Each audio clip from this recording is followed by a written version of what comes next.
This is Science Max, Experiments at Large. Science Max! Hey, welcome to Science Max, Experiments at Large. I'm Phil McCordick, and hold on a second, I'm just gonna change. Okay, that's better. Now, where were we? All right, let's go make a boat. So you know that some things float and some things sink, like rocks, or wood, or full water bottles and empty water bottles, or carrots, foam, waffles, screwdriver, playing cards, plasticine, tinfoil, potato, my watch. Wait, that wasn't supposed to go in there. So how do you make a boat? You make it out of something that floats, right? Well, most boats are actually made out of metal.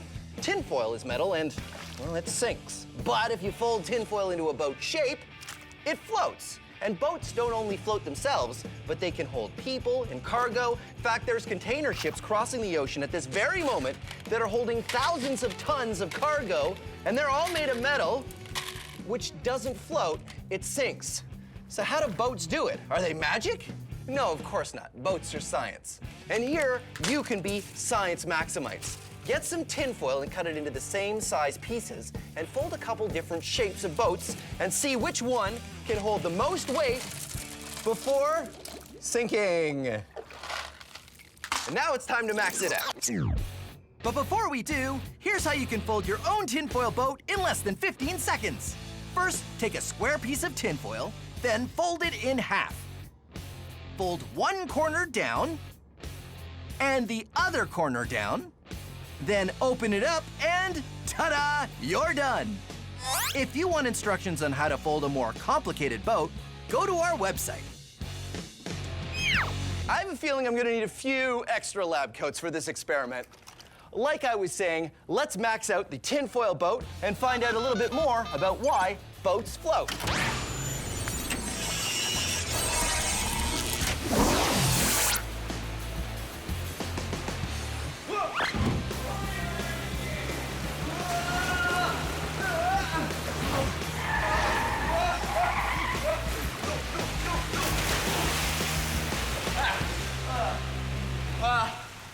Okay, well, I'm here at an indoor pool, which is not, I wasn't expecting to be in the pool just yet, but this is where we're gonna build our giant tinfoil boat, so why not? Husnia. Phil, you're wet. I thought I was gonna come in over there, but I came in on the water sled. I think I had the coordinates wrong. Anyway, this is Husnia, and she's from Let's Talk Science, which is all about science education, right? Yes. Just like us. So you're gonna help me max out the tinfoil boat. I think I dropped it in the water. Hold on. Whoa!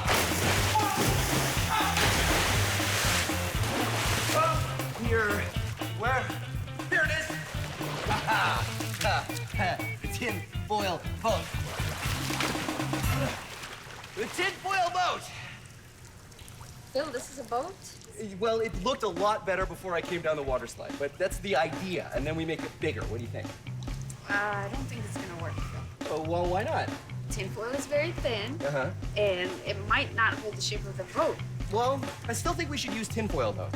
Why? Well, because the small experiment was tinfoil, and I bought all of this tinfoil.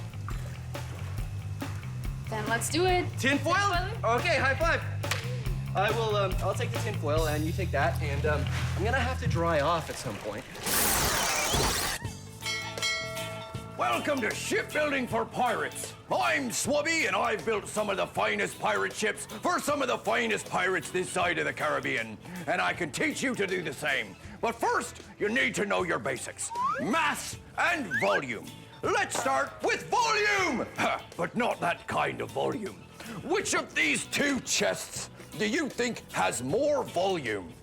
Right, this one here. Which of these two balloons do you think has more volume? Right, this one here. Volume is how much space something takes up. Which of these two chests has more volume? That's right, they're the same. But which of these two chests has more mass? which is heavier? Hard to tell, isn't it? But what if I told you that this one was empty and this one was full of treasure? Oh, loonies. Now, which one has more mass? That's right, this one. These two chests have the same volume, but this one has more mass. This chest has more volume than that one, but this one... My loonies! That chest does not have as much mass. Volume is how much space something takes up, and mass is how heavy something is. And when you look at them both together, you're looking at density. Join us next time on Shipbuilding for Pirates, and then we'll look at how volume, mass, and density work together to make something float. Oh, my precious, precious loonies. Are you all right, my pretties? They can't talk, so I'm not sure what they're saying. So, Husni and I get to work constructing a large tinfoil boat. Our first design is just sort of a square, folded together out of a very large sheet of tinfoil. Simple, but can I ride in it? There we go. A giant tinfoil boat, just my size. Woo-hoo-hoo-hoo. I don't know if it's gonna work. It's too thin. You think it's too thin? I feel like yes. What should we do? Do you want to test it? Let's test it. Okay, good idea. So here's the most important question. Do you want to test it or should I test it? No, you test it. All right, here we go. Putting it in. First test. Does it float on its own? Yeah! Floats on its own. No problem. If I just get in very carefully, then it will work fine. See, if I'm careful about how I get in, no, it's fine. See, if I just get in like that. Oh my! Bill, are you okay? Wait a minute. It's sort of. No, that's just air. You know what went wrong? It wasn't boat shaped. I think if we make it look more like a canoe, because canoes float, if we make it look like a canoe, it'll work great. No, Phil. We need some support. If we add a couple of structures in between, then we add support to it. I'll tell you what. Let's make a boat like I want to make and a boat like you want to make, and we'll see whose is the best. That's a good idea. Okay, let's do that. All right, let's do it. Welcome back to Shipbuilding for Pirates. I'm Swabby, and now we know what volume means, what mass means, and that together it can tell you something's density. Now let's find out why things float. Let's say we're out to sea and my treasure chest gets swept overboard. Oh no! But it's all right. It floats because it pushes enough water out of the way, displaces it to carry its mass. But what if my treasure chest had more treasure in it? Well, we're giving it more mass, but not more volume. Too much mass and not enough volume, and it will sink. Oh no, my loonies! You need more volume if you want to float more mass. And that is why things float. I'm Swabby, and thanks for joining me on Shipbuilding for Pirates. So, the first version of the tinfoil boat didn't work out too well. Like that. But my idea is to build a tinfoil boat more like a canoe to see if a different shape makes any difference. Tinfoil canoe! Very Canadian. Very Canadian. The canoe part, anyway. I don't know about the tinfoil part. So, Husni and I had a bit of a disagreement of why the last boat didn't work. I thought it was because it wasn't shaped enough like a boat, so this one looks like a canoe. What I thought is that it requires some structure. Structure so that it wouldn't fold together. That's right. And we'll see how it goes. All right. All right, here we go.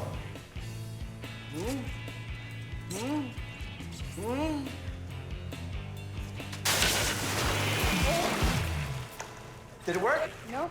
Okay, your idea next.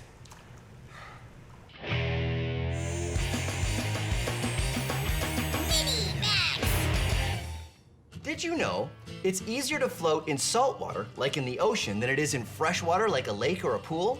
That's because not all liquids are created equal. They have different densities. This is fresh water, or it doesn't have anything in it. And this is sugar. If I was to put 1 scoop of sugar in this water and stir it around until it dissolves. Now, this liquid is more dense than before I put the sugar in. Here's an experiment you can do at home using liquid density. This glass just has regular water with yellow food coloring in it. This glass, green food coloring and half a cup of sugar in it. This one has a full cup of sugar in it, and this one has 2 cups of sugar in it. Now, when you do this at home, you'll definitely want an adult to help you because you have to heat the water if you want to dissolve that much sugar in 1 glass of water. I'm gonna put them all in 1 container.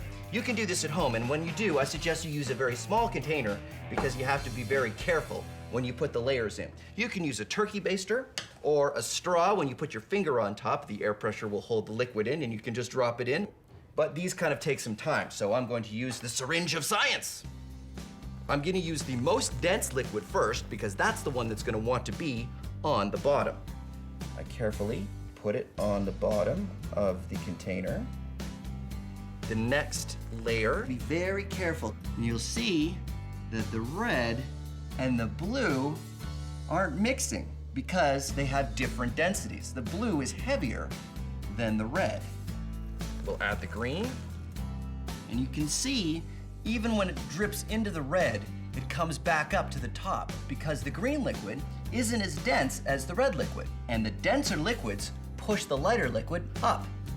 And now we're gonna add the yellow, which of course has no sugar in it at all. And there you go. All the layers stay separate. If you put it on a light, you can really see it. Liquid densities. Now, let's max it out. Ta-da! The longest length of liquid layers. 12 liquids all organized by density. Starting from the bottom, we have honey, corn syrup, chocolate syrup, maple syrup, dish soap, whole milk, water, dyed blue, vegetable oil, extra virgin olive oil, rubbing alcohol, baby oil, and lamp oil. Liquid density. I really, really want to mix it up, but it took me a long time to make this, so I'm not going to. Our first 2 attempts at a tinfoil boat haven't gone so well. Husnia's idea is to make a tinfoil boat and add some more structure, because the tinfoil just wants to collapse when I get in it. So we start with a large piece of cardboard on the bottom, then we wrap the tinfoil around it and shape it into a boat. After that, we add some supports across the top to stop it from folding in when we add my weight to it. This boat feels a lot stronger than the one I was just in. I told you. So how does all of this work? So we got some support using broomsticks and then some cardboard paper. And then underneath we have cardboard. And so how will all of this help the boat not sink with me in it? Right. The broomsticks will prevent it from folding this way and you won't sink. Good. The cardboard will prevent it from folding this way and you won't sink again. Not sinking is my favorite thing to do in the tinfoil boat. All right, so let's try it. Let's do now, it. Are you gonna get in this one? I'll tell you what, Phil. If you get in and you don't sink, I'll go after you. Deal. All right. All right, here we go.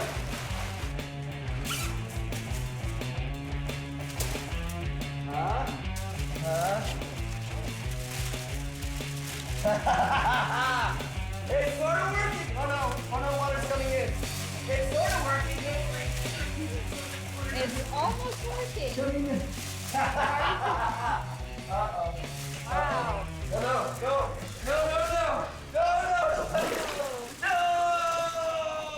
No. Hold on. 1, 2, 3, go. Another thing I learned is that a very light tinfoil boat can be very heavy when it's full of water. I don't know if fixing it is in the cards. I think we're gonna have to build another boat. So what do you think we should do? Let's add more structure. More structure? Oh, yeah. What if we add like a metal rod around the outside and maybe some more metal rods and ribs? And we wrap it all in tinfoil, and you think it'll work? Let's give it a try. Let's give it a try. Don't worry about it. I got this. No, I get it. I'll get it. Sure?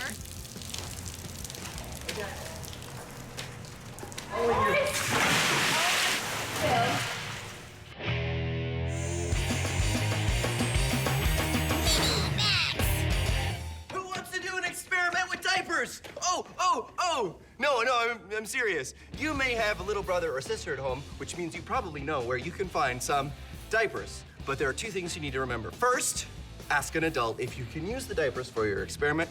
And two, only use unused diapers, okay? Okay. So, you take the diaper, and if you cut it, be very careful, maybe get an adult to help you, over some black construction paper, like I have here, and you shake the diaper over the construction paper, you'll see that there's a little powder that comes out. And this is the secret ingredient. This is super absorbent gel.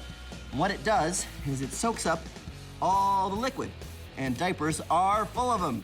And you carefully pour it into a plastic cup, like that. Now you can see I have already done it with a number of diapers. It's important to use a plastic cup because it's a little messy, although it's non-toxic, it's totally safe, but it's still easier to clean up by just throwing the cup away. Now, add some water, and what happens is this super absorbent gel absorbs the water and turns very quickly into a paste. Look at that. Now, let's max it out. 5 kilograms of super absorbent gel, 500 liters of water. Now, it is time to do science!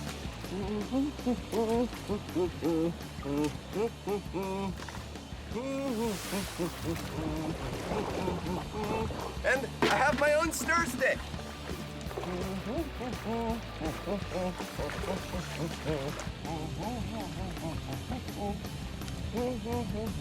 Yep, definitely coming along. I'm not exactly sure if we're getting anything on this camera, but I want to make sure it's recording. Yep, it's recording. There we go.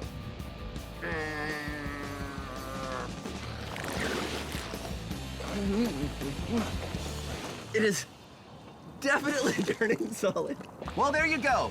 The giant super absorbent gel experiment.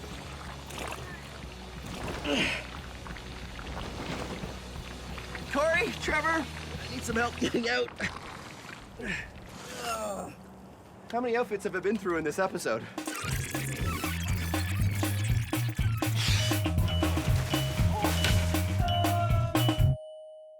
How many outfits have I been through in this episode? Anybody have a towel? There you go. Thanks, buddy. That's great. Husnia's idea of adding structure to the tinfoil boat was definitely right. We just needed to go further. So we did it again. This time, we made a much larger boat. We started with a sheet of cardboard, then wrapped the tinfoil around and added some metal supports taped to the cardboard across the boat this way to make ribs, as well as some other supporting pieces in the front and the back. Then another metal rod all the way around the top, and finally, supports across the middle. All right, feel how strong it is. I'm really excited about this version of the tinfoil boat. What we did is we used thwarts, big hard pieces of wood that we did last time, but this time we have ribs. Ribs, right, which are made of a cardboard, a metal rod attached to it, and shaped, and we did a whole bunch of them that go the whole length of the boat.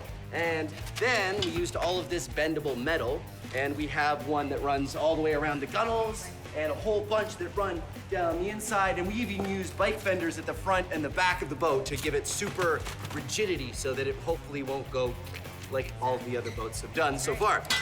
Are you ready, Husnia? let's do this. 1, 2, 3, lift. All right, moving it over.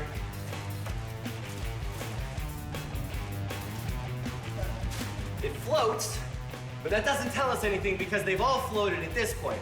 It's only when I get into it. Okay, here we go. All right.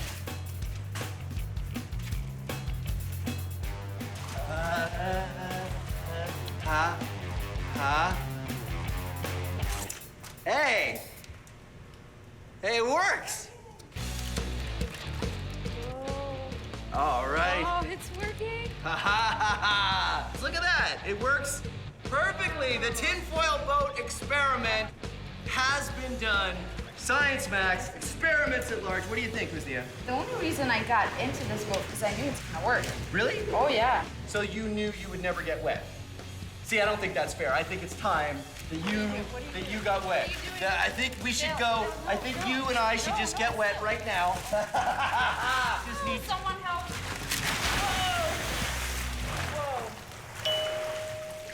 You're still dry, aren't you?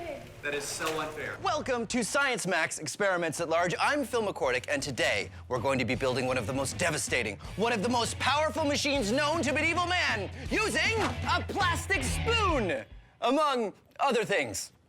We're going to be building a catapult. Catapults were used throughout history for all kinds of reasons to throw all kinds of things, but mostly big stone blocks at castle walls in order to knock them down. Here's what you need in order to build your own catapult. You need elastics, pencils, unsharpened is fine, plastic spoons, like I said, and popsicle sticks. Popsicle sticks. I'm gonna go wash my hand. So, here's the science behind what we're doing today. It's all about elastic force. Elasticity is a property of solid materials, like this elastic, and how much they tend to return to their original shape when deformed, like when I pull on it. Elastics are called elastics because they're great at doing just that. You can pull on it and pull on it and pull on it, and it'll, always return to its original shape. So we are using the power of elastic force today. Ow. Now it's time for a Science Max quiz. Elasticity is the ability for a material to return to its original shape when deformed, like this or this. Which of these materials have elasticity? A rubber band, a pencil, or a rock? Haha! This is a trick question. The answer is all three. Most solid materials have elasticity. Nearly everything will deform a little and still be able to return to its original shape. It all depends on how much. This is a steel bar. This is an elastic band. And this is an ice cream sundae. We're not talking about ice cream sundaes now, though. So get that out of here. Good. Now, a steel bar and an elastic band both have elasticity. A steel bar can be stretched to 1% of its length and still spring back. A rubber band can be stretched 300% or more. The difference between the two is why we make balls out of rubber and buildings out of steel, because the other way around wouldn't be good for balls or buildings. This has been a Science Max quiz. All right, let's build our catapult. The first step, take 4 pencils and stick your popsicle stick in between so you have 2 on the top and 2 on the bottom. And then use your elastic to go around and around and around. That's why I like building things with elastics, because it makes it very fast to tie things together, because once you go around and you have it nice and tight, you just pop it over the end and voila, it stays together. And that is how you start making your frame. Put more pencils on that side. And another popsicle stick on the other end, held on at the corners with more elastics. Then, take even more elastics and put them right around the middle until you get this. I've added a few more elastics around the middle here, and that is where we're gonna get all of our elastic force. I think I have 6. The more you use, the better it's going to work. Take your popsicle stick, stick in between the elastics, and then start spinning it around. Here's the reason I use pencils and popsicle sticks, is because the pencils are a little bit longer, which allows you to twist the popsicle stick around in the middle and build up the elastic force. Now, because I'm twisting, the elastic force we're using here is called torsion, or twisting force. When you feel you have enough torsion, pull your popsicle stick down a little bit so it won't unwind on you, and you'll see that you have all kinds of elastic energy. Then, take your spoon and stick it on the popsicle stick, and you can also break off the popsicle stick if you want to make sure it's the right length. And it works like that. To make the frame, you just need more pencils and elastics. The trick is to make a triangle with 2 pencils attached to your frame. They should stick up right where your catapult arm would be fully upright. Then, take a final pencil and put it across the top. Don't forget to pull the arm back before you put the pencil across, otherwise it'll end up on the wrong side. Now, this is very complicated, and I went pretty fast, so if you want the step-by-step instructions on exactly how to build this, go to our website. And there you go, a catapult of your very own that you can use to knock down very small castle walls. I've also built a larger catapult using all of the same principles. Pretty good, huh? It's got a longer arm, which means I can throw marshmallows even further. Whoa. Or I can throw larger marshmallows, or I can throw very large marshmallows. Now I know what you're thinking. You're thinking, Phil, is that the largest catapult you're gonna make? Well, of course not. This is Science Max, experiments at large. I'm headed to the Center for Skills Development and Training, and we're gonna max out the catapult so that it's big enough to throw one of these.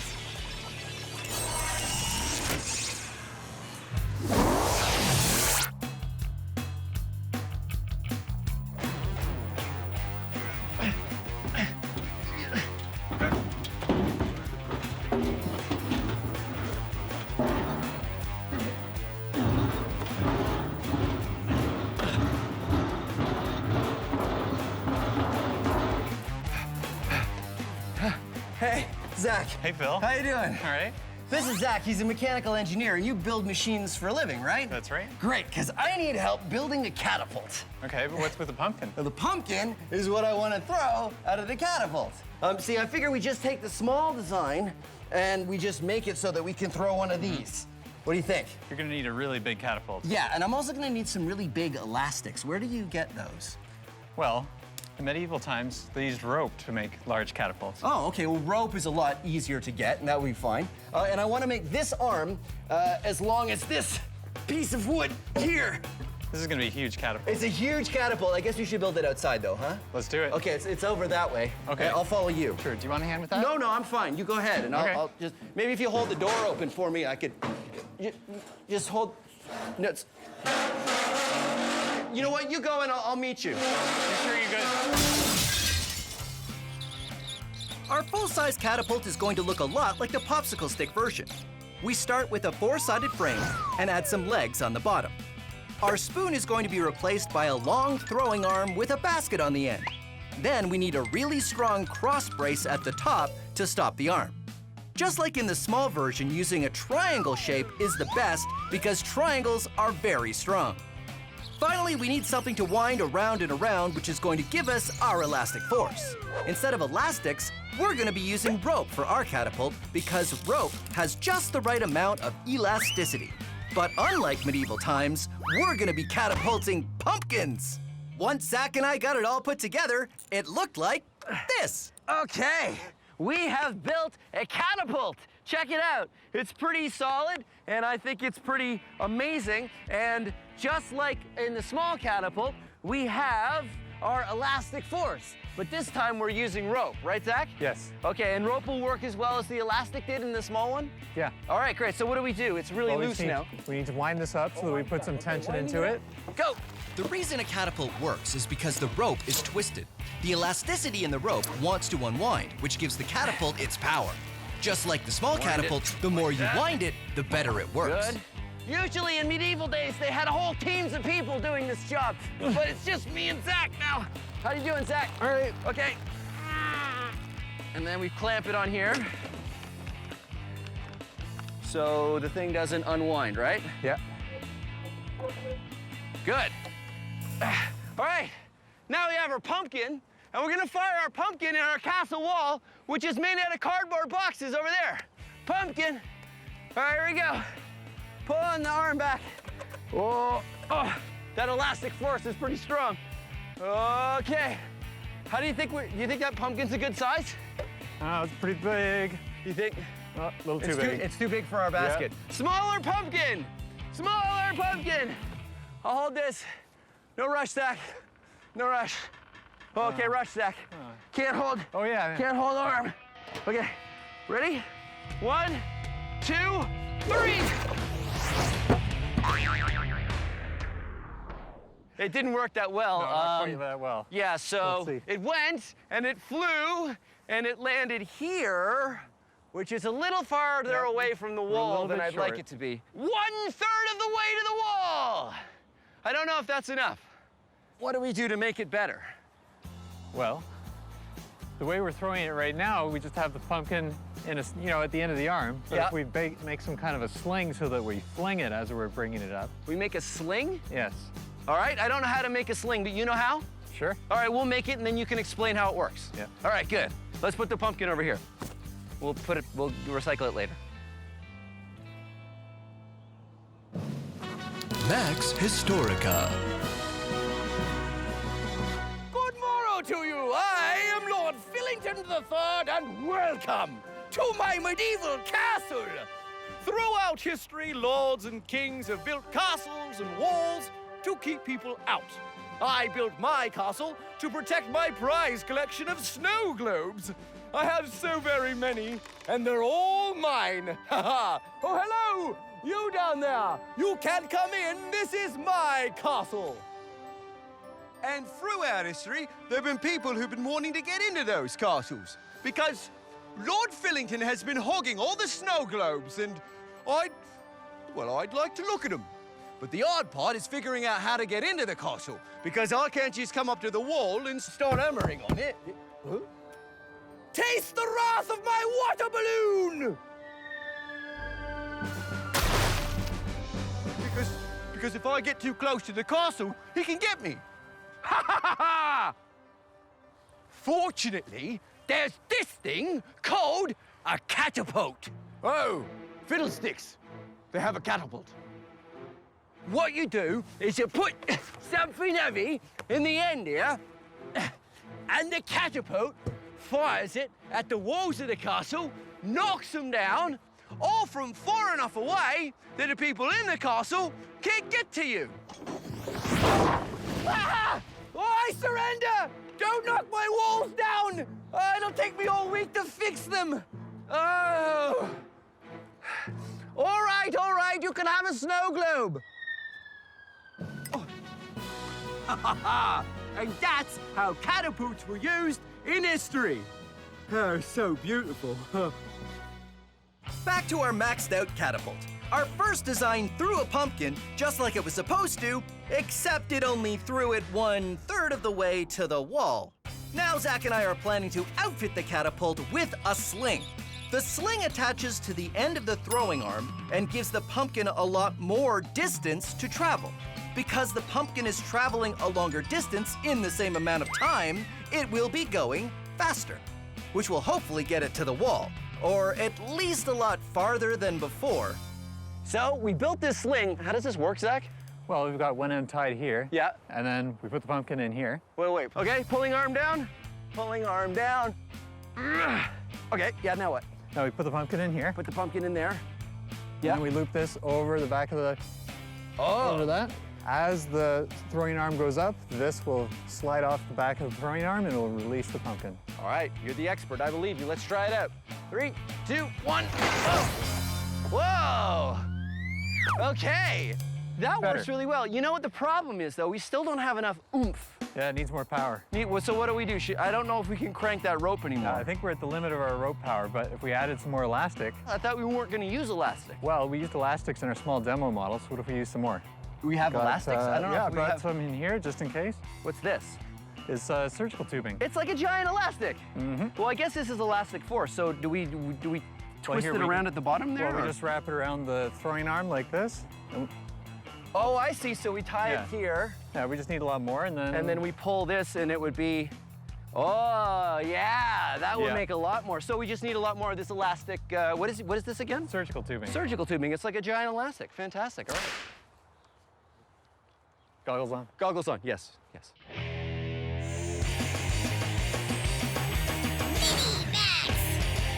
Here's another fun way you can play with elastic force. Take a milk carton. I prefer Science Max milk because it's the creamiest. 2% cream, 100% science.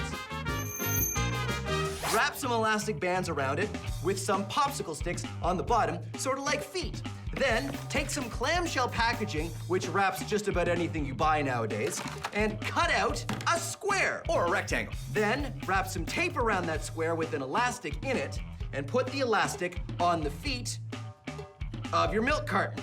Then wind it around and make sure you go backwards so your paddle wheel boat will go forwards when you put it in the water.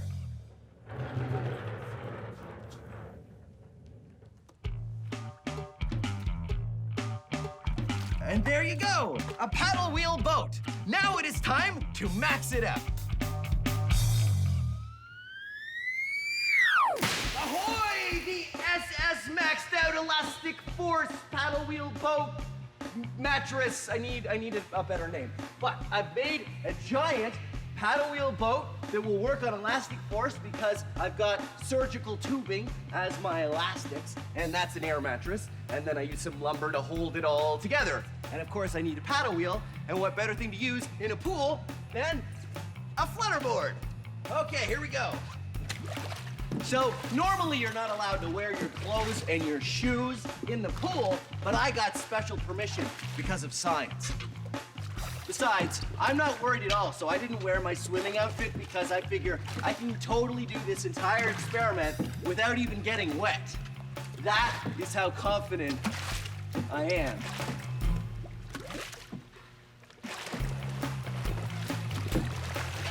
All right, now the tricky part, we'll be getting onto the mattress. Okay, here we go.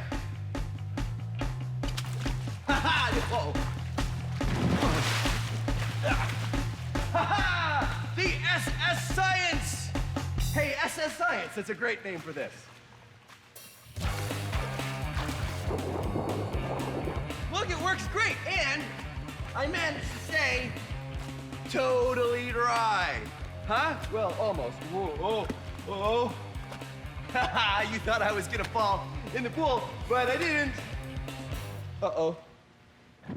My flutterboard has stopped moving, and I'm in the middle of the pool. Almost. Yeah. Didn't think this through. No. No. No. No, that's not going to work. Maybe I'll wait. Our maxed out catapult was working well with the sling we attached to it, but it still didn't make it all the way to the wall. Zach's idea is to attach a bunch of surgical tubing to the cross piece of the catapult. Surgical tubing is pretty much big elastics, so we'll have two places we're getting elastic force from, the rope and the surgical tubing. Hopefully this design is enough to help our catapult fling a pumpkin far enough to hit the castle wall. All right, here we go. You hold that. I get this. We got our system down now. Okay. Oh. This goes up to there. Okay. Okay. 3, 2, 1. Nope.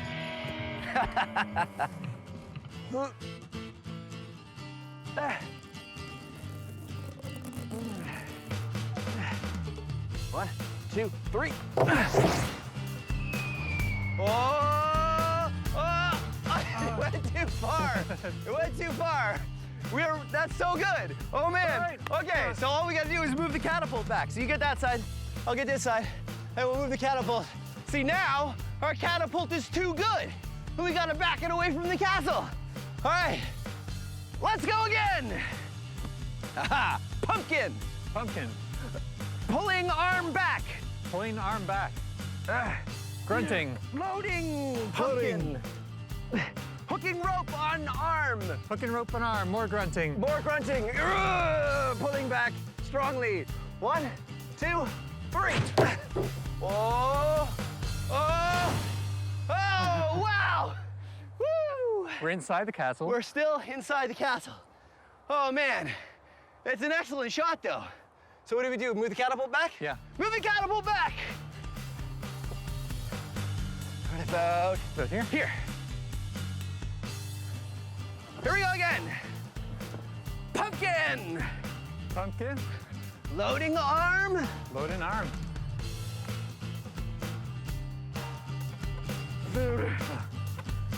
All right, you ready? You think it's gonna work? We've done every modification we can possibly do. So you think it's gonna work this time? We did it, it's gonna work. Okay, here we go, I'm excited. All right, ready? Ready. 1, 2, 3. Whoa! Yeah! Woohoo! High fives! Well, there you have it. Awesome job. Now we need to throw fingers to see who gets to rebuild the castle, okay?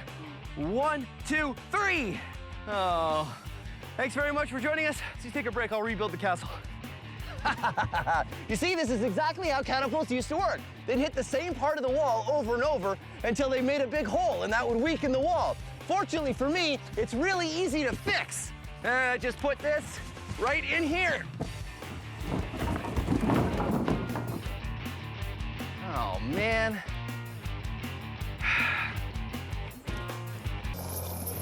Greetings, Science Maximites. Welcome to Science Max Experiments at Large. My name is Phil, and today we're going to be looking at the power of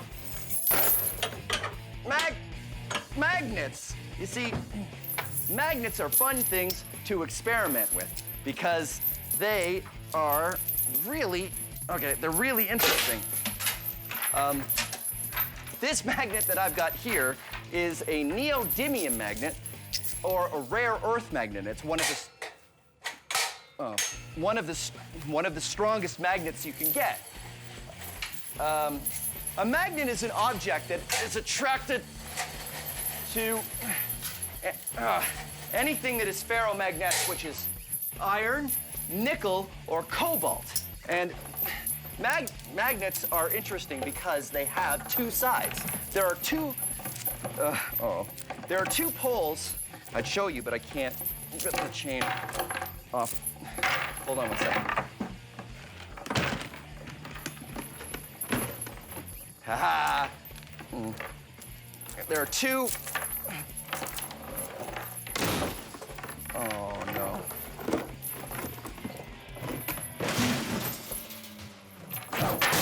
There are two poles to every magnet, just like the Earth. There is a North Pole and a South Pole. That's right, the Earth is a giant magnet. So, if you take kitchen magnets, you'll find that there's two different poles. I've written north and south on these ones. They don't normally come like that. If you put the north and the south together, they stick. But if you put the north and north or south and south together, they repel. They repel, see? They don't want to go together at all. And you can force them together if you want, but if you do, they will spring away the second you let them go. But when magnets repel each other, I find that some of the most interesting stuff. Check this out. This is just a small container, and I've got a magnet in here, and I have a loonie attached to it so that it fits nicely in the container like that. For the top, I've attached two magnets together, and I have another coin on it. And if you put them in there, I've made sure that the two poles repel each other, which means this magnet will just sit there and float. Magnetic levitation. Very interesting. And you can pop the top on that if you want and just carry around a levitating magnet. Now, there's a couple fancier ways you can levitate stuff with magnets. This is just a wooden frame I've made. This is completely not necessary. You can use just about anything in your house. A desk lamp works really well. The important part is I've tied a magnet to the end of this arm here, and this is a bolt, which is attracted to the magnet, but it's got a thread tied to it, so it can't get there. Just far enough that it will actually hang in mid-air. Look at that, it's not attached to anything, it's just being pulled up by the attraction from the magnet. The thing is, as soon as you pull the bolt away far enough, it will lose the attraction and it'll just fall. Very cool. Here's one that's a little bit more complicated, but is also really neat. This one uses disc magnets, which have a circle or a hole in the middle of them here. And you put two around a pencil and then four more in such a position that you can put the pencil against this wood on the side and it will just levitate on its own. You can even give it a spin. Look at that. And if you want to make the levitating pencil yourself, there's step-by-step instructions on how to build an easy-peasy version on our website. Meantime, we are gonna max this out. Magnetic levitation on Science Max Experiments at Large. But you're probably thinking, what are we going to levitate? Well, we're going to levitate meat. At least, that's the plan. That's why I'm going to the Center for Skills Development and Training. Come on.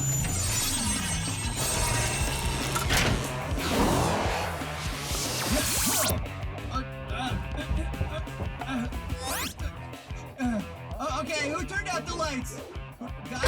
Ow, what was that? Why is this room so small? And only going down to waist level. This is the weirdest room I've ever been in. Where am I? What's going on?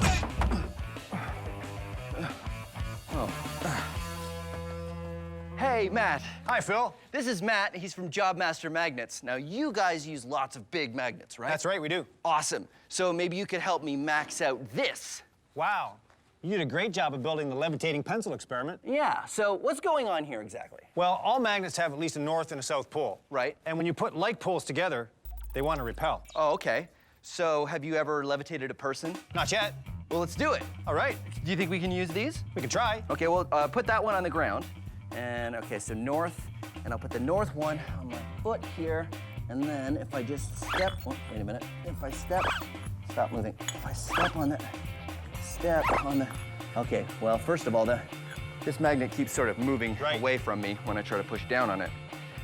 What do we do? How do we fix this? Well, we need to keep the magnets in position so that they don't move around when you try to bring them together. Yeah, because I have to come straight down on it, don't I? That's right. So why don't we attach this one to the floor? Good idea. And then we'll put a board on this one, and we'll see how it goes. Perfect. Okay, let's do it. All right.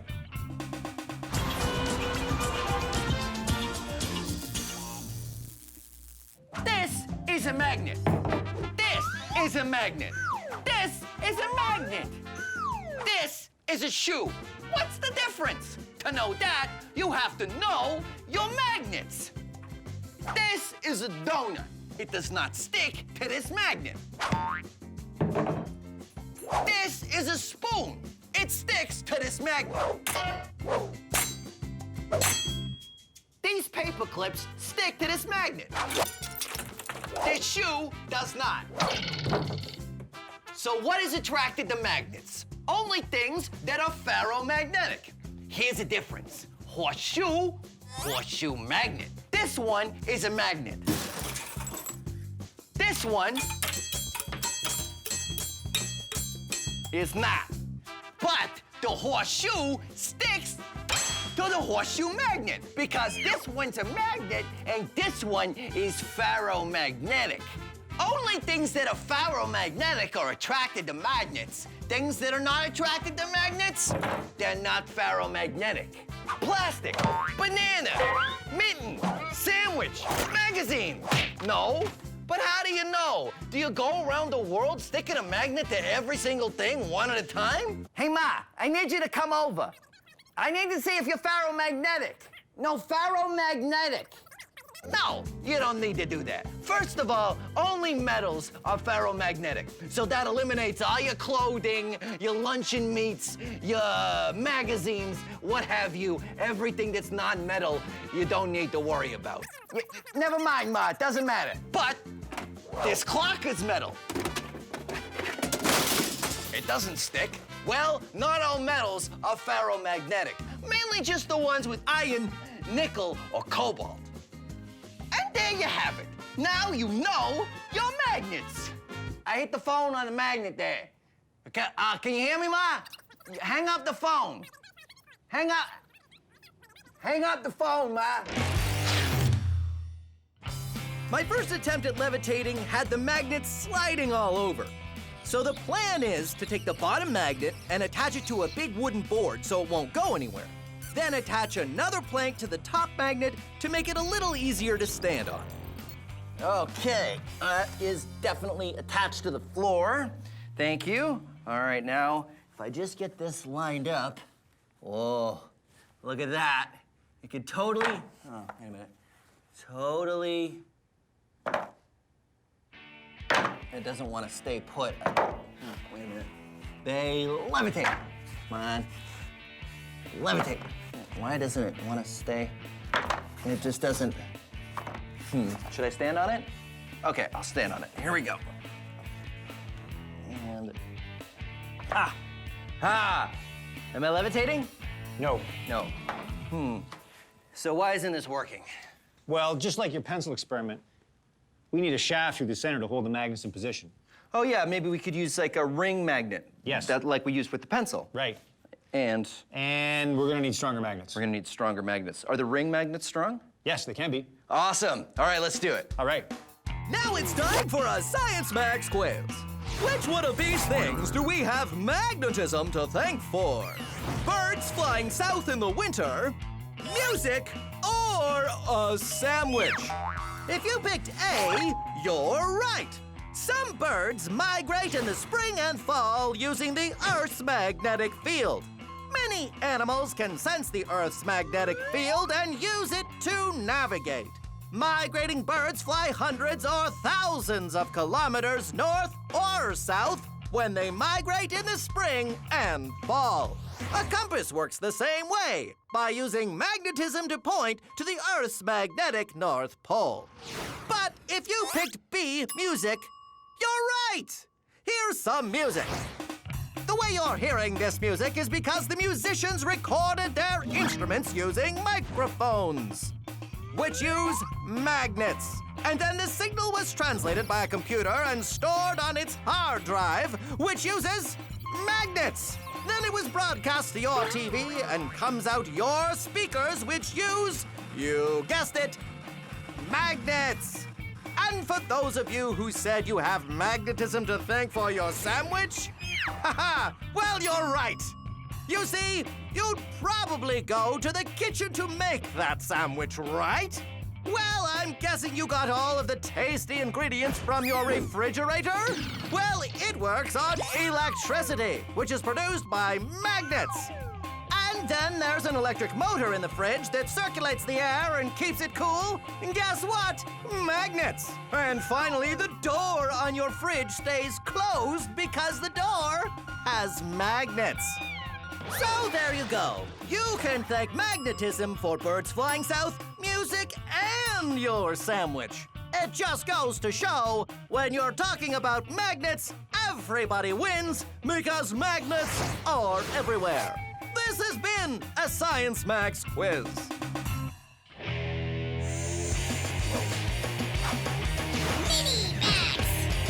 Here's an experiment you can do with a bag of water.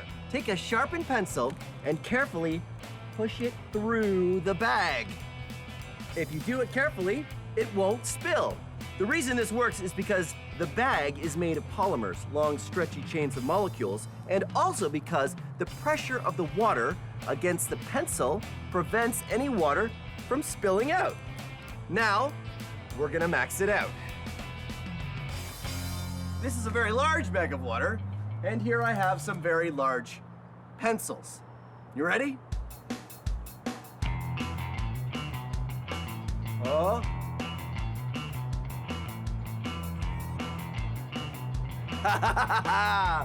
That's one.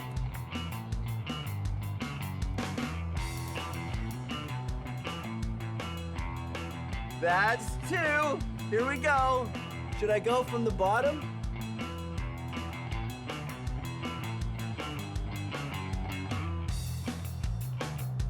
Ta-da! Science! Okay. I know what you want.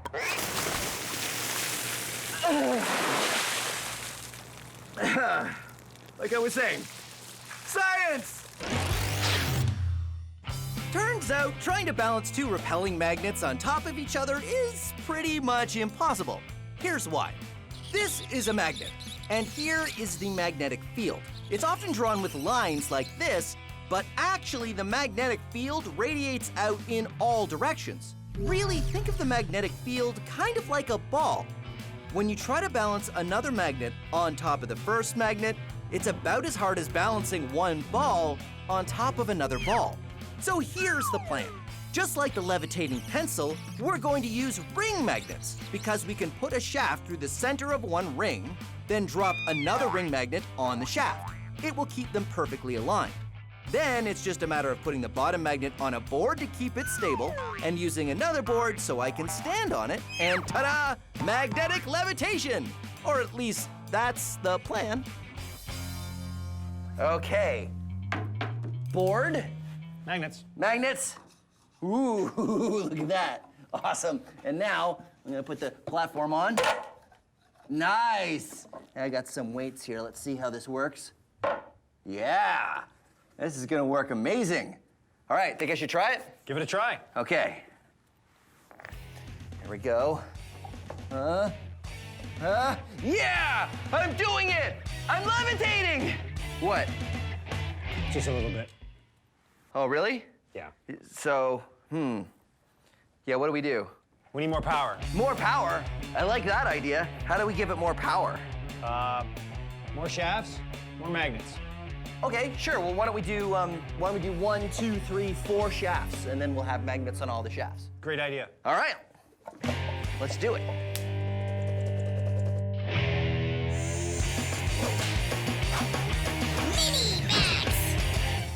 If you attach something ferromagnetic like this washer to a magnet, not only does it stick, but the magnetic field travels down the metal, making it a magnet too, which means you can stick more and more things to each other, and they will continue to stick until you run out of magnetic field. You can do this yourself at home with anything ferromagnetic. Paper clips work pretty well, or washers like I have, or screws or bolts, and they'll continue to stick to each other as long as the magnetic field is strong enough. You can see it's getting pretty weak here, and they'll all stay magnetized as long as the first one is still attached to the magnet.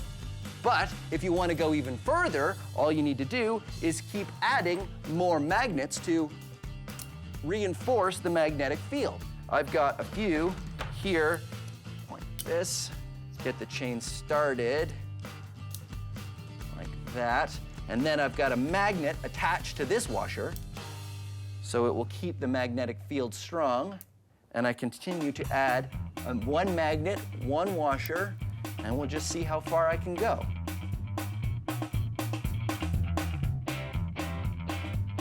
You can even sculpt it a little bit. Look at that. And then at the end, a whole bunch of paper clips. Eventually, the weight will make it fall off, but it's a lot of fun to play with magnets and make art. Speaking of art you can make with magnets, you can also make sculptures. When everything sticks to everything else, you can make some pretty fancy designs. This is a rare earth magnet, a very strong one, and a bunch of nuts that I've gotten. And this one here is an electromagnet, but electromagnets are a little different because they need an electric current to work. Check this out. This is sort of a magnet dude with crazy hair. There's an earth magnet here, and this is a giant screw, and these are some metal bits, and then I've got 2 more magnets at the top here to hold on his crazy wire hair. He's got crazy wire hair because he's crazy magnet dude. Now, of course, we couldn't just talk about magnetic sculptures without maxing it out, so let's max it out. This is a bunch of scrap metal from leftover experiments, and I've got a bunch of rare earth magnets, and now I'm gonna max out a magnet sculpture. Let's see.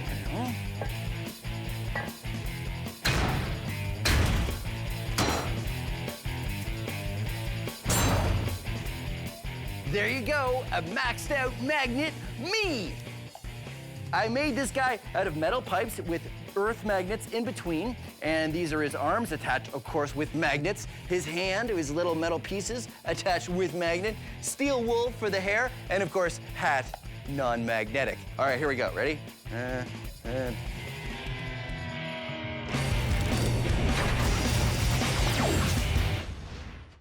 Want to see a magic trick? Simple copper tube. Drop things through it. Nothing unusual happens, but watch when I drop a magnet through. What? It's not magic, it's science. Because the magnet creates a magnetic field when it goes through the tube, the magnetic field repels the magnet upwards. Now, the field isn't perfect, so the magnet doesn't come to a stop, but still, it slows down from a fall to a nice, graceful drop. Take a look from above. Pretty amazing, right? Magnets. Not magic, science.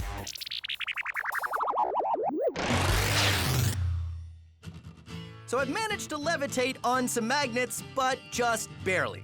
What Matt and I needed was more power.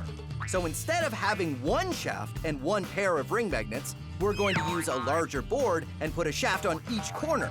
Then we'll have 4 times the power because we're using 4 times the magnets. Hopefully this will be strong enough to get me floating on a cushion of magnetic energy.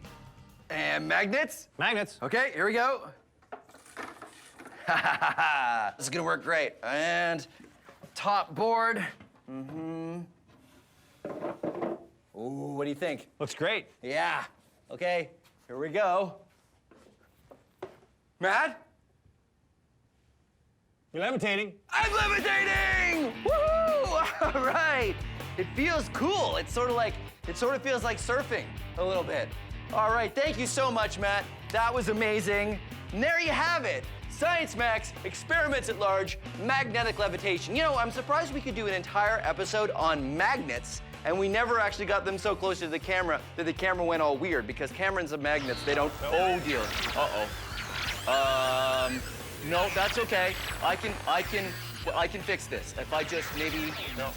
Maybe if I put the magnet to the camera again, that would, okay, that's not, that didn't help.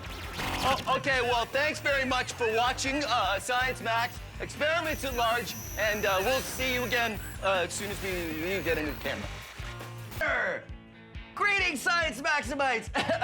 I'm Phil McCordick. I think I overdid it with the fog machine. This is Science Max, experiments at large. Can you even see me? Let's go over here. Today we're talking about states of matter. Now there are 3 main states of matter. Solid, like this table, liquid, like the water in this beaker, and gas. Yes, thank you. And we're also gonna be looking at the things that kind of go in between, things that are sometimes solid, sometimes liquid, like cornstarch mud, which is very easy to make. All you need is water and cornstarch, which you can get at the grocery store.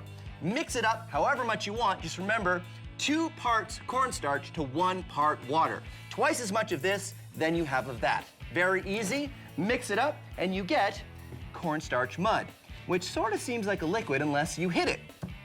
And then it becomes solid.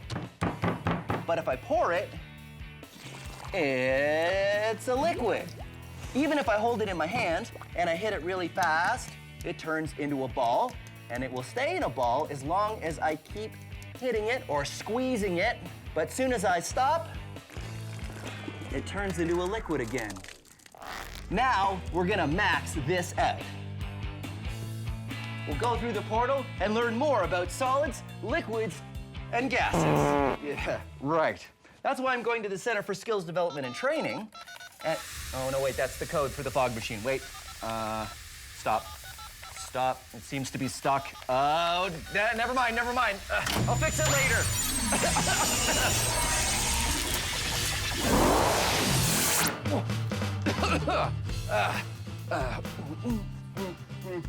Right.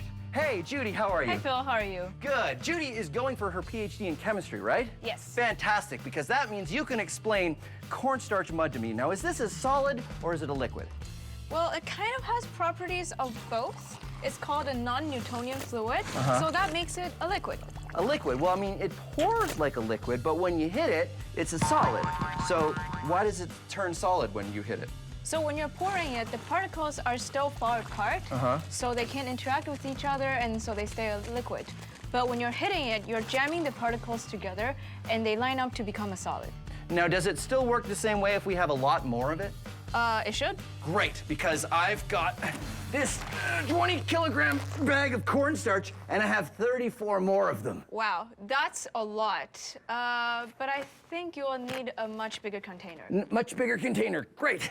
I got some wood over there. Why don't you go, and I'll follow you. All right. I'll follow you.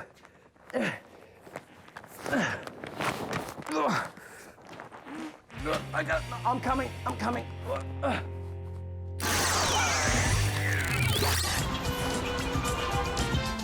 Yeah, thanks, Ramona. And give me one of them fizzy drinks. Not too fizzy, just sort of medium fizzy. Thanks a lot. Hello, do you have trouble knowing what is a solid, liquid, or gas? Are you confused by Jell-O? I mean, which is it? Is it a solid or is it a liquid? Water is a liquid, but what about when it's ice?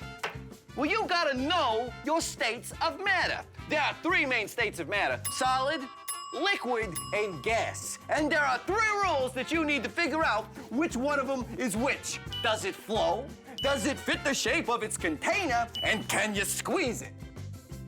Rule number one, does it flow? Solid, liquid, gas. Here's a gas. Does it flow? Do the particles pour over each other and cascade down? Yeah, they do. Does a liquid flow? Yeah, it does. Does a solid? Nope. Rule number two, what happens when you put it in a container? Does it take the shape of the container? Gases take the shape of the container. Liquids takes the shape of the container. Solids do not take the shape of their container. I know what you're thinking. You're thinking, I get the whole pouring and taking the shape of the container, but come on. Liquids and gases, they do both of those things. Well, it all comes down to rule number three. Can you squeeze it? Now, solids, you can't really squeeze them. Liquids, you can't really squeeze them. Gases, bam, you can squeeze them. You see, gases compress. Liquids and solids, they don't really compress very well. The other difference between gases and liquids is gases will take the shape and the volume of the container they're put in. Liquids don't do that. So there you go. Solid, liquid, gas. And the rules. Does it flow? Does it take the shape of the container? And can you squeeze it? Now you know your states of matter. That'll be $6.50. Cash only. So what is cornstarch mud and how does it work? Well, cornstarch mud is a non-Newtonian fluid, which means it behaves differently than you, or Newton, would expect. Here's cornstarch, and here's water. Cornstarch is made up of large, blocky molecules like this. Water is made up of much smaller, rounder molecules like this. When you put them together, it looks something like this. It all has to do with how the molecules slide past each other. When you put light pressure or slow pressure on the mud, the water molecules and cornstarch molecules have time to shift out of the way. But when you put a sudden pressure on it, the water molecules squirt out of the way, but the cornstarch molecules don't have enough time. So you get a section that's nearly all cornstarch, which acts as a solid. Cornstarch mud is a shear thickening fluid. Shear is talking about the force of things sliding around, in this case, the molecules. So when the shear force is strong, the fluid thickens. Shear thickening. So here's the plan. If Judy and I make enough cornstarch mud, could we run across it? Let's find out. Yeah, I think mine is just the right consistency. How's yours, Judy? I think I'm ready too. This is much harder than I thought. Yeah, it's really hard to get it mixed at the very beginning, but mine is ready to go. Okay, here we go. Sounds First good. batch. You ready? Yep. Dump it in. Woo! Woo!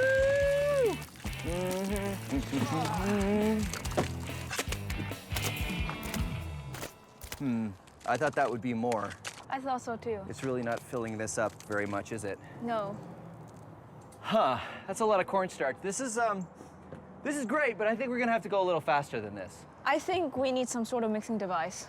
Yeah, I mean, we don't have to do this by hand. We can get some sort of machine to help us. Yeah. Right on, high five. Oh. We shouldn't high five when we have this stuff on our hands. Nope. Yeah, good call.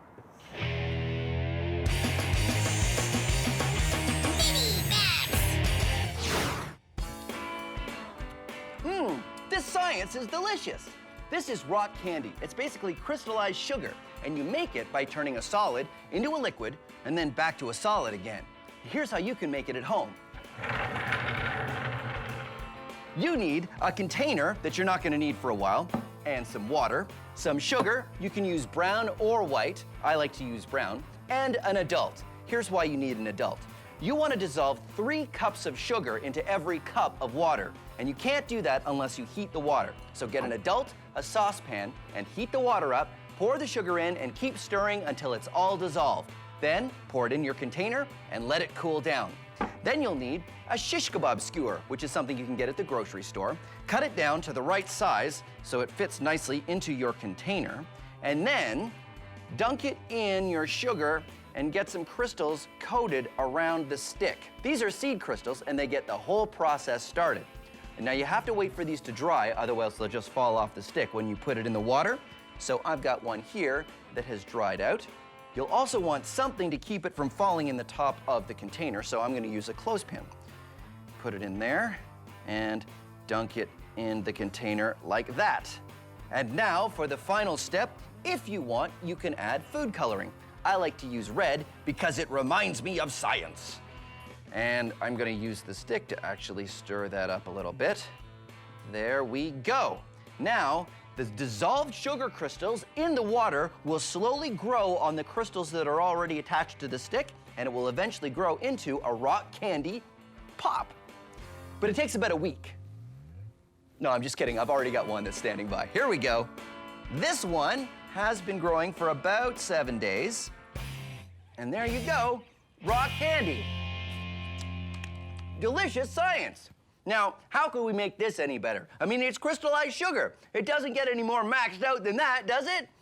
Yeah, it does. Come on. This is a giant container of sugar water, and I've been brewing a massive rock candy crystal in it for a while, but it's sort of getting a little bit too big to fit out the top of the container, so you know what? I'm just gonna put that back in there and chalk that one up to science because, well, eating a rock candy crystal that big would definitely not be good for my teeth, so yeah. So our big experiment is to take a whole lot of cornstarch and fill a trough to see if we can run on it. But mixing it by hand was going to take forever. So Judy and I got a drill with a mixing attachment on the end. Whoa, sorry. All right, so Judy, I'm noticing a bit of a problem here. What is it? Well, if I mix at the top, everything's fine. But as soon as I get it a little bit deeper, and then it gets really tough, and the whole bucket starts to spin, and the drill stops. Yeah, I think it's because the drill's trying to mix it too fast. When we're mixing it by hand, it's slow and you can still let it stay a liquid, but now you're just making it solid. Right, because it's a sheer thickening fluid. Exactly. So if you hit it really quickly with something, like the blades of this spinning really quickly in the thing, it'll suddenly turn into a solid and it'll be really hard to mix. Yep. So we go slow. Going slow. Going slow. Suddenly realizing that if we go slow, we'll be here forever. Yep. You know what I think we need? Whoa, sorry. You know what I think we need? We need a different way to mix this. Yep. We need a way to mix more of it, and we need a way that it doesn't hit it with blades that suddenly go through it really quickly. Something that can mix on a large scale, but slowly. I have just the thing. Come with me. All right.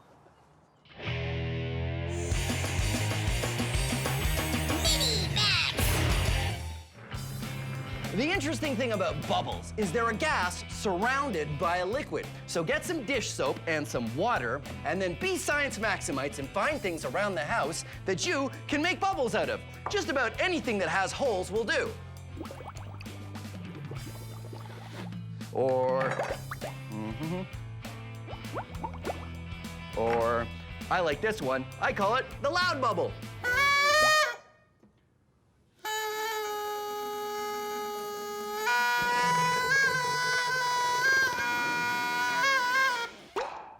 Or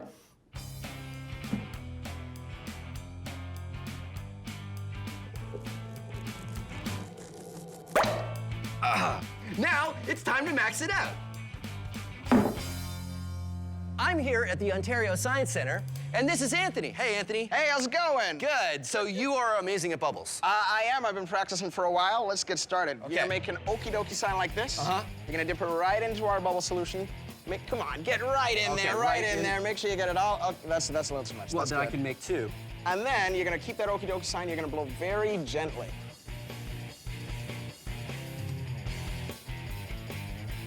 Nice. I brought these 2 giant sticks here, and I don't know if you noticed, but I've got a smoke machine here. Right. So we'll turn that on, and then if you press that green button there, you're gonna shoot some smoke, and we're gonna try to catch that smoke in a giant bubble. You ready? Okay, and I'm gonna try to... Oh, that was so close. Did you see that one? You give it a shot. Nice! Oh, check that out! That's amazing! That was huge. Try it again. Let's see if I can get the smoke machine. Here we go. Go for it, go for it. Push right towards. Oh, check that out! You did it! Look at that! Look at that! No! Smoke, and it bounces on the floor because the floor, it doesn't have any oils like our hands do. Isn't that amazing? That was oh my great. God, that was so cool. That was great. You know what I think we should do? What's that? Giant bubble, tons of smoke. Done. Okay, here we go. Let's do it. You ready? Giant bubble, tons of smoke. Go. Awesome! Oh my God! Look at that! Amazing! Look at that! That's crazy! Maxed out bubble. Well, there you go. Giant smoke-filled bubbles. Awesome! Yeah. Judy and I tried mixing the cornstarch mud using a drill with a mixer attachment, but it didn't work. We should have known better. Here's the mixer in our cornstarch mud. Usually, a mixer works by going really fast and mixing everything together. But remember that cornstarch mud is a shear thickening fluid. So, when the blades of the mixer tried to go fast through the cornstarch mud, it did what it always does, turn solid. The faster and harder you try to move it, the more solid it will become. This means the only way to mix it would be if we made the drill go very, very slow, which wouldn't speed things up at all. So with the drill another lost cause, Judy and I need the biggest thing around that could mix stuff up. Come on back. Good. Little bit more. Perfect. A cement truck is a perfect thing to mix because all we have to do is get all the cornstarch up in here and it'll mix it, and it doesn't move it too fast. It goes nice and slow, so hopefully a shear thickening fluid will be fine. I'm gonna get Judy. She's driving the truck. Hey, Judy, that's perfect. The only problem is we needed to get all of those bags of cornstarch into the hopper of the cement truck. I didn't think it'd be this messy.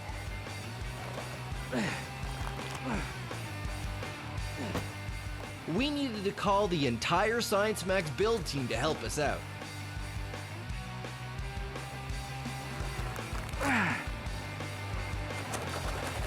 This is possibly the messiest thing I've ever done.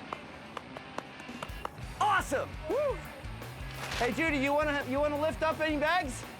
I'm okay, thanks. That's okay. I'm having a lot of fun, so I can do them. Cool. Oh no! Oh no! Oh no! Yeah! I got most of it. I got most of it. All right, I think we're done. I think that's enough bags. Let's start the mixing! So, what do you think, Judy? Do you think it's gonna work? I think so, because you're mixing at a very large volume, but at a very low speed. Yep. So throughout the process, it'll stay a liquid until we're ready to run across it. That sounds exactly like the kind of science I like to see. You know what I really like is that every time I move, more cornstarch comes off. It's like I'm a human fog machine.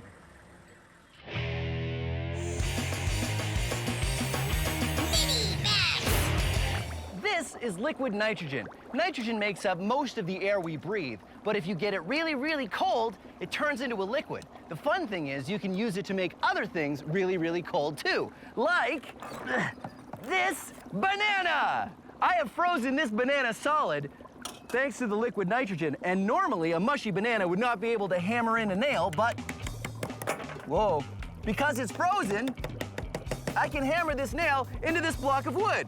So that got me wondering, if I can turn a banana into a hammer using liquid nitrogen, could I turn a pumpkin into a sledgehammer? Let's find out. Pumpkin sledgehammer, take one.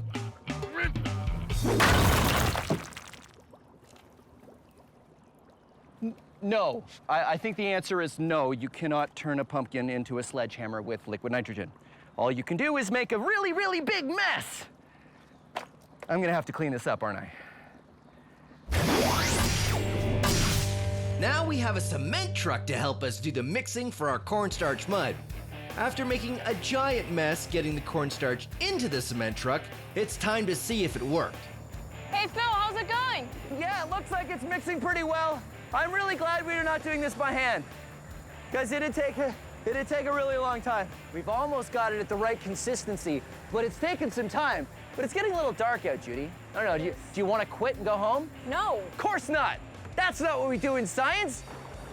Oh, here we go. Yeah! Awesome. All right, let's see it. Let's see if it's... I like how it comes down in little steps. And look, it's working just like it should. I hit it, and it's solid, but you can see it's pouring like a liquid. Yeah, here comes a big wave. Wow. Here it comes. Oh! Wow! And it's totally filling up. Oh yeah, filling up really fast. I think we should stop pouring very soon. Yep, we may not have a big enough trough. Yep, Liking it. it's good. Yeah.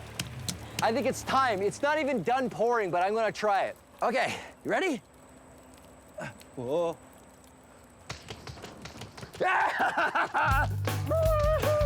Oh, and you did it! Whoa. You can't. You have to get back onto the sides before you stop moving. Or else it becomes a liquid. All right, it's your turn. Okay. Here. Go. Okay, ready? Okay. You gotta hit your feet really fast. All right. Here, go. Yeah! This actually works. Because cornstarch mud is a sheer thickening fluid, it means it stays a liquid until you hit it suddenly, like with your hands, or in this case, our feet. And then it turns to a solid. So as long as Judy and I keep slapping our feet down with enough force, we can walk on top of it. One more dance. All right. And let's tell you do what, it. we'll do one more dance. All right, let's do that. Okay, ready? All right. And go. All right. All right. Yeah, there you go. We've done it. Solids, liquid gases. Thanks very much for joining us on Science Max Experiments at Large. Woo!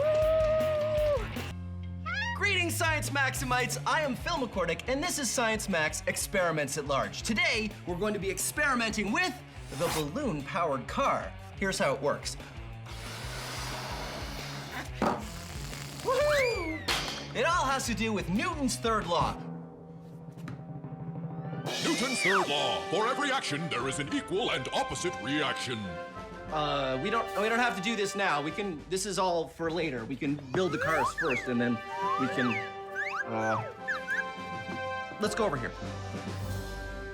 So how do you build a balloon-powered car? Well, I suggest you be Science Maximites, because there's any number of ways you can build a balloon-powered car. You do not have to follow my design. You should come up with one of your own. It may even be better than the one I built. But I will give you some tips, though, that make it a lot easier. First of all, you need something to stick your balloon on that has an opening on it. I used a turkey baster for this car. I just pop the top off, and remember to tell an adult that you're using the turkey baster. And then you stick the balloon on there, and it allows you to attach something to the car, and it also makes it easier to blow up the balloon. You can use any number of things, even just any kind of tube that you find lying around. It helps you attach the balloon to the car, and it helps you blow up the balloon way easier. The other thing you should think about when you make your balloon-powered car is how you're going to make the wheels roll. Once you've decided on the base of the car, you could use anything, even just a piece of cardboard like this. You can do your wheels in two ways. The first way is to attach the wheels to the axle. This is how I made the axle of this car. I used a shish kebab skewer, and I stuck it inside a straw, just like that. And then I attached the lids to the shish kebab skewer. So the lids and the shish kebab skewer are attached, and they rotate in the straw. That's one way to make the wheels turn.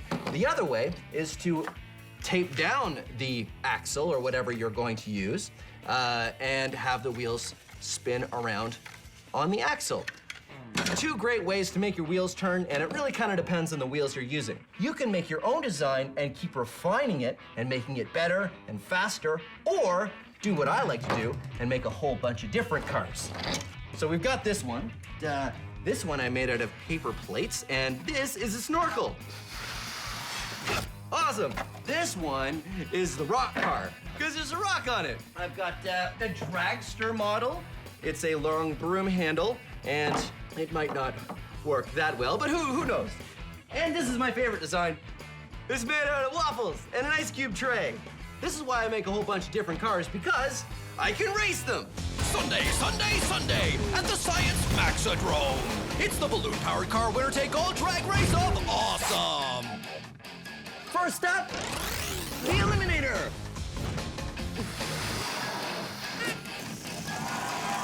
Woohoo! Better late than never, it's the Procrastinator.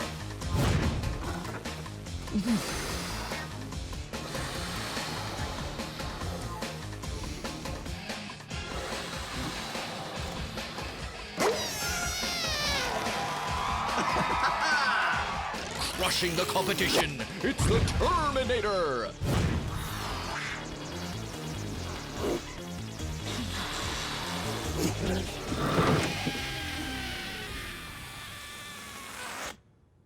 Feel the chill of the refrigerator.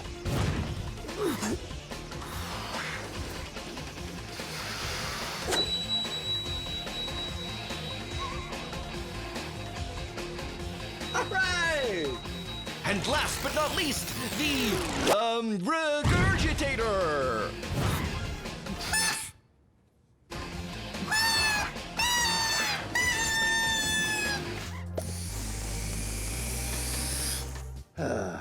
Well, when you build your balloon-powered cars, you can figure out what worked or what didn't work and try modifying your designs to make them work even better. That is science. And now we're gonna max it out, because this is Science Max Experiments at Large. So we're gonna take that small balloon-powered car that we just built and we're gonna make it much, much bigger. I'm gonna go to the Center for Skills Development and Training, and we're gonna use the science behind the small balloon-powered car, and we're gonna make it big. That science is Newton's third law, but there's plenty of there's plenty of time for this later. We're not doing this bit now. We're doing that bit in a minute. So we can, no, I said we're doing it later. We're doing it later.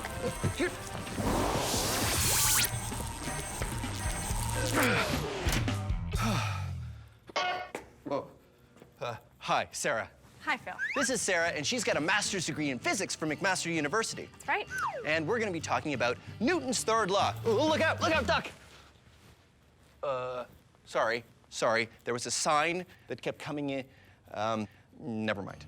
Newton's third law. Well, what is that? For every action, there's an equal and opposite reaction. Right. So how does that work with our balloon car? Ah, cool. Okay, so if you blow up the balloon, what's gonna happen when you release it is the air is gonna push out with a certain force, which in turn is gonna cause the cart to move forward with the exact same force. Yeah, works great. So how come it doesn't work with my rock cart? Ah, wow. Well, actually, it did work. So the balloon still pushes with the exact same force, which causes the cart to have the exact same force push forward, but your rock is really heavy, so you probably didn't see it move. Oh, so a lighter cart works better with the same amount of force. That's it. Well, there you go. Newton's third law. What? Newton's third law. For every action, there is an equal and opposite reaction. I'm really starting to dislike that sign. Phil, are you okay? Yeah, I'm fine. Our small balloon-powered car works because of Newton's third law. For every action, there's an equal and opposite reaction. The air pushing out the balloon this way pushes the car with the same amount of force this way. So, in order to max it out, the plan is just to get a bigger wheeled cart and a much bigger balloon. So, everything should work out the same. Okay, so I thought what we would do is in order to max out the balloon-powered car, what we need is a cart to start with, and then I ride it. and we have a giant balloon, and then I go. Do you have a giant balloon? Ha ha ha ha! Giant balloon! So, step one, Sarah blows up the balloon. Okay.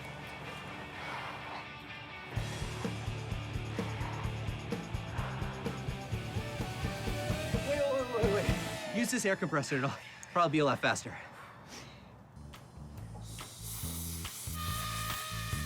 Sarah and I get to work blowing up the balloon, and it takes a long time.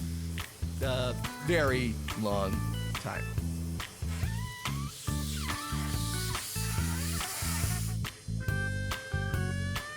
Okay, human-sized balloon-powered car test. Take one. All right, Sarah. You got it? Yeah. Okay, let it go. Okay, go! Let it go. You did.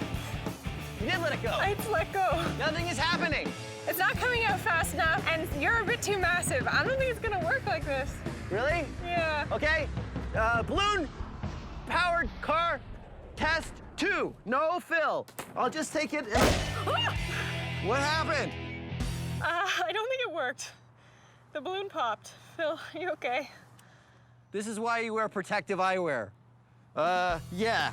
So, that didn't work. No. No. Should we get another balloon?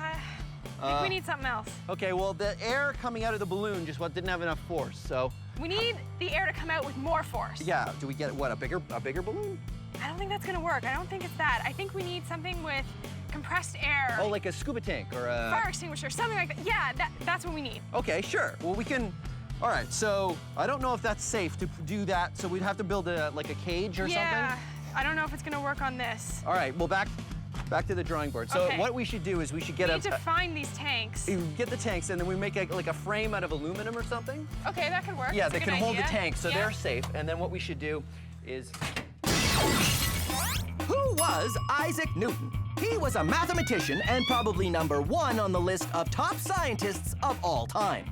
Albert Einstein said, Isaac Newton was the smartest person that ever lived. You've got to be special if Einstein is calling you smart. Newton's 3 laws of motion was a huge idea, but did you know Newton also came up with the idea of gravity? The famous story is that in 1666, Isaac Newton was sitting under an apple tree when he watched an apple fall and wondered why. Hey everyone, I just invented gravity, which was a big relief because up until then, everyone was just floating around. Okay, so it didn't happen like that. He didn't invent gravity, he gave a name to this invisible force and then described how it works. Not only did it make things fall down, but it was the same force that kept the moon circling the Earth and the Earth circling the sun. And he invented a new kind of math to explain how. We now call it calculus. See? I told you he was smart. He's very smart.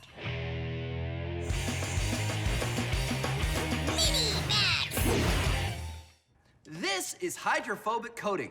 Hydrophobic literally means afraid of water, but it's not actually afraid of water. The chemistry of a hydrophobic coating prevents water molecules from penetrating anything you spray it on. You can get this stuff at the hardware store, and if you want, be science maximites and get an adult and think of the coolest thing you could spray with hydrophobic coating.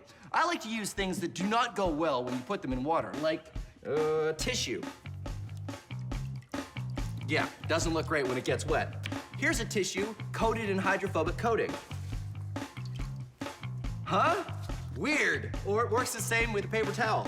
Paper towel in water, paper towel covered in hydrophobic coating, stays dry. Or how about a dinner roll? Dinner rolls really don't like water. See? Gross. But a dinner roll coated in hydrophobic coating? Weird. Just don't eat it. Now, it's time to max it out. I have coated half of my lab coat in hydrophobic coating, and the other half I have not. Hydrophobic coating, regular lab coat. Half of me is wet, and half of me is dry. What's more, half of my outfit ended up being wet and half dry because the lab coat was protecting my outfit from getting wet. Now it's time to max it out even more. We have coated my entire outfit in hydrophobic spray. My shirt, my pants, and my lab coat. The pants have been taped to rubber boots, so no water's getting in there, and my shirt has been taped to my pants, so no water's getting in there. So here's the question. Can I get into the pool and out of the pool and stay dry? Let's find out. In the pool, out of the pool, and I'm still mostly dry. Now here's what really happened. I got into the pool and I realized I should have duct taped the pocket because all the water went in there, down into the rubber boots, started filling up the rubber boots, and now my entire leg is full of water because the hydrophobic coating isn't letting it come out. So the hydrophobic coating isn't keeping the water out, now it's keeping the water in.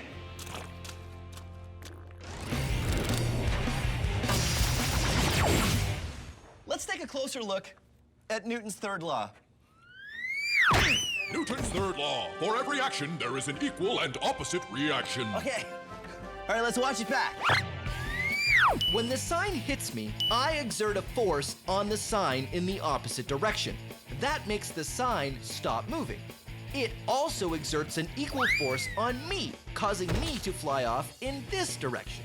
Now, if I was to push this sign, I'm not only pushing the sign this way, but my feet are pushing against the ground in the opposite direction. It's, well, it's really easier to see if I'm not standing on the ground. Oh, hold on. Okay, so, okay. So now that I'm hanging, watch. I push on the sign, but when I exert force on the sign to make it go this way, I go that way. Well, actually, it doesn't work as well because the sign isn't as heavy as I am. So wait, I have this over here. This is a barrel, and it has stuff in it, and it weighs as much as I do. Okay, so watch. If I push on the barrel like that, I go away from it as much as it goes away from me. So, there you have it. Newton's third... No, hold on. Newton's third law. Newton's third law. Okay, go. Newton's third law. For every action, there is an equal and opposite reaction.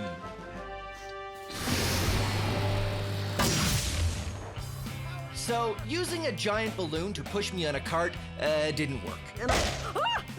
What happened? The plan now is to use the compressed gas cylinder. Just like a balloon, these cylinders contain a lot of air. If we get a cart and put a gas cylinder in a cage for safety on the back and open the valve, the escaping air might have enough force to push me. This is 2 cubic meters of air. If we were to put it in a balloon, the balloon would be this big. But if we compress the air, we can fit it all into one of these, a steel tank. This is what we're going to be using next for our air-powered car. Got it? Yep. All right. Good. So Sarah and I have been hard at work, and we've built the air-powered cart. We can't call it a balloon-powered cart anymore because now we've got a compressed air tank, so it's not a balloon that powers it. Exactly. Okay, so I'm going to sit on here, Sarah's going to turn on the tank, and I'm going to go. And before we do this, we should say, do not, under any circumstances, try this at home. We are trained professionals. You ready? I'm ready. Okay, high five first. Okay, now we do it. Okay, so before I turn the tank on, make sure your feet are down and the brakes are on. Gotcha. Don't take them off till I say go. You have got it. All right. Ready? Okay.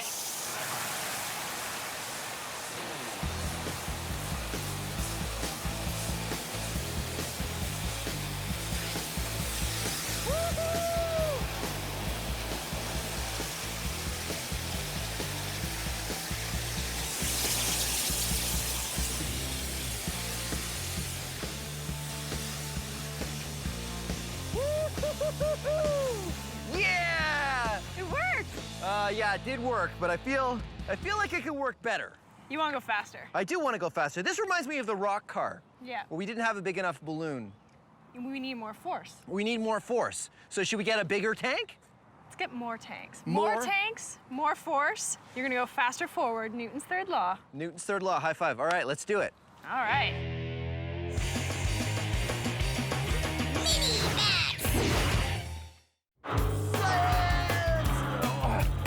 Whoa.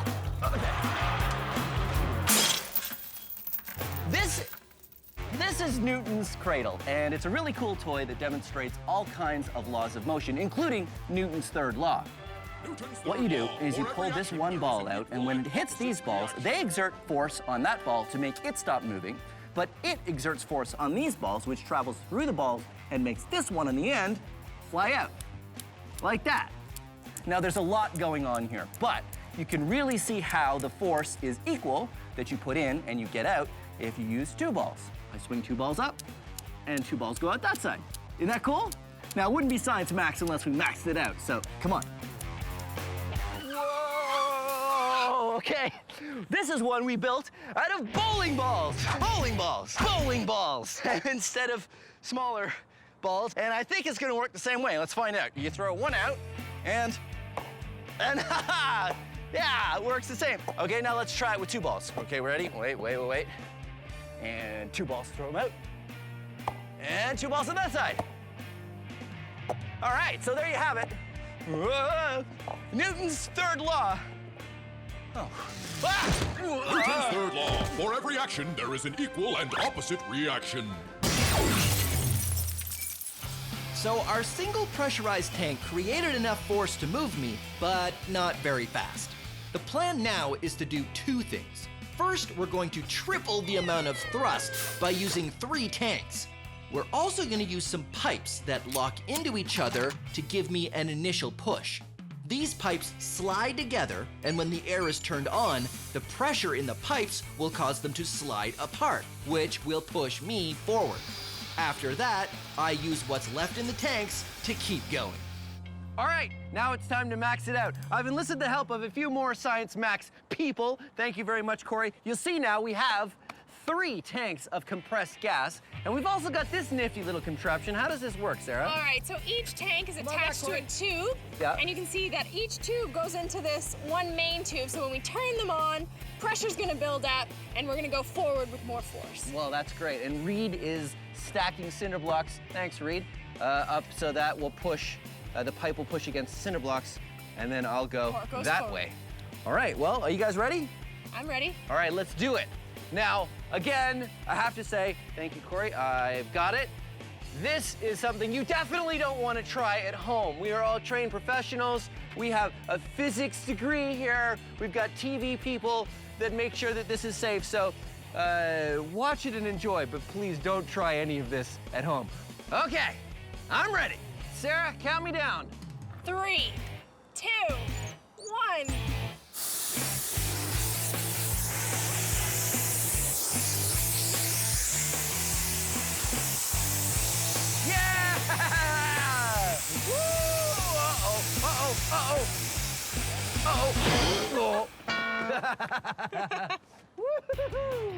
That was awesome! That was really awesome. All right, high fives, high fives. Yeah.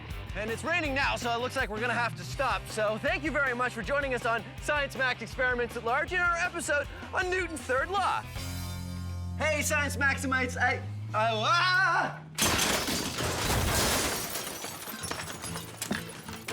slippery. But that's okay, because today we're talking about friction. Friction is a force that is everywhere and happens when any one thing rubs against any other thing. We do lots of things to increase friction, like wear shoes with big treads on them. And we can do things to reduce friction, like the experiment we're doing today. We're gonna build a hover disc, and it's very easy. You take some cardboard and cut it into a circle, just like this. Then put a hole in the middle of the circle. You might want an adult to help you with that.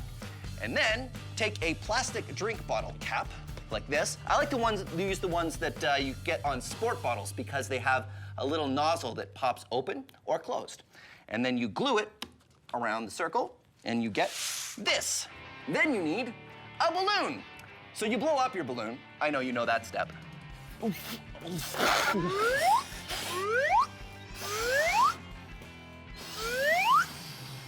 And then twist the balloon so it doesn't get away from you. When it's nice and twisted, you can stick it over the drink bottle cap like this, and then untwist it. And this is why I like to use the plastic drink bottle caps that come from sport bottles, because you can open it when you want.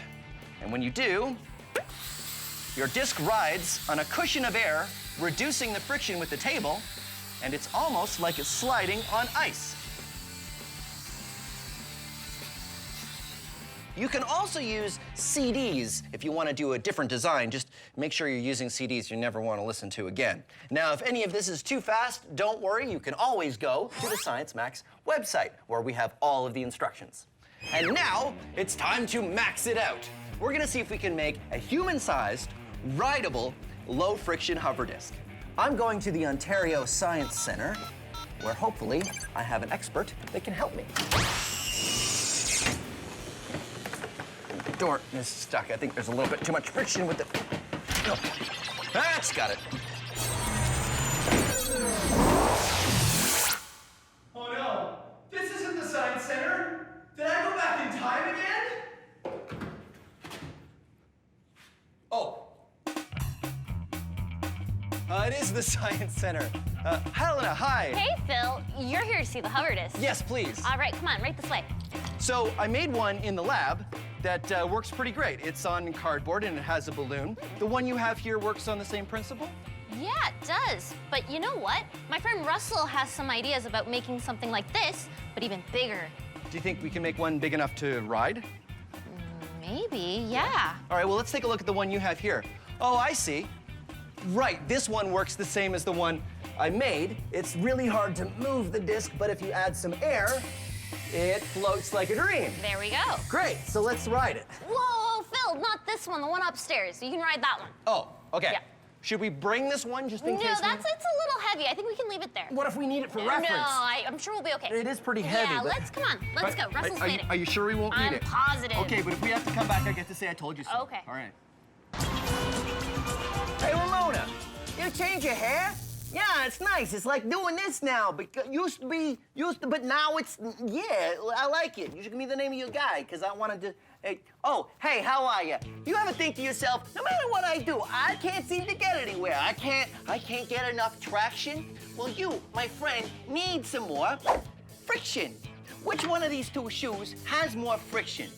Take a closer look. Huh? Right, bam. This one doesn't have a lot of treads. It doesn't have a lot of friction. But this one, it's got metal spikes on the bottom. This is called a cleat, and the spikes are for helping you grip onto the grass when you're playing soccer or golf, increasing its friction. Why do you think skis are smooth on the bottom? Come on, look at that. It's so smooth and glidey. My hand I can barely even touch the surface. It just slides right off. It's sort of glidey and smooth. They're smooth to help you glide across the snow, reducing their friction. Why doesn't this box slide down this ramp? Friction. This roller skate has wheels. Wheels reduce friction. But when I push the roller skate, how come it doesn't just keep rolling forever and ever and ever and ever? And going all the way around the world and writing a memoir. Say it with me. Friction. Louder. Friction. Can't hear you. Friction. A little too loud. Friction. Ease it back. Friction. How can I hang onto this rope without falling? Friction. How can I jump down on the floor without falling over? Friction. And now you know your friction. Your friction. Your friction. Come on. Uh-oh. Oh, Ramona, the friction sign is broken. Reset. Uh-oh. The plan is to take our small hover disc and make one big enough to ride. So I'm off with Helena to another part of the Science Center to meet Russell, who has some ideas on how we can do it. Oh, hey, Russell. Hey, hi, Helena. Hey, Phil. How you doing, Russell? How you doing, Phil? So this is the hover disc. This is our small hover disc, yes. How does it work? Well, obviously you sit on here, right. Air will go into here. It gets vented through all these separate holes here, so we get an airflow over the entire area. Hopefully this will work to pick someone up. All we need is... air. Oh, well, that's easy, because the small one worked like this, so we just put the balloon on, right? I hope you got the Okay, so we put the balloon on the... hold on. Larger balloon! Oh, okay. Sorry. That's okay. Okay. Yeah. Uh-oh, twist it so it doesn't... He's losing his air. All right. On you get. You grab Right? one side, I'll grab the other. Okay, here we go. Go. It's not, it doesn't... Still way too much It doesn't friction feel on like it. there's it still feels pretty friction-y. I think we might need something more than a balloon. So what do we do? Well, I think we need more consistent air going through here. Okay. So not a balloon. Not a balloon. Something, I don't know, opposite to a vacuum cleaner? Opposite to a vacuum cleaner. That would be Like a leaf blower. Like a leaf blower. a leaf yes. blower. Right? High five. Yeah. Awesome idea. Yeah, leaf so blower it is. why don't we make a couple larger discs, when we'll hook some leaf blowers to them, and we'll see what happens. Definitely give it a go. Okay, great.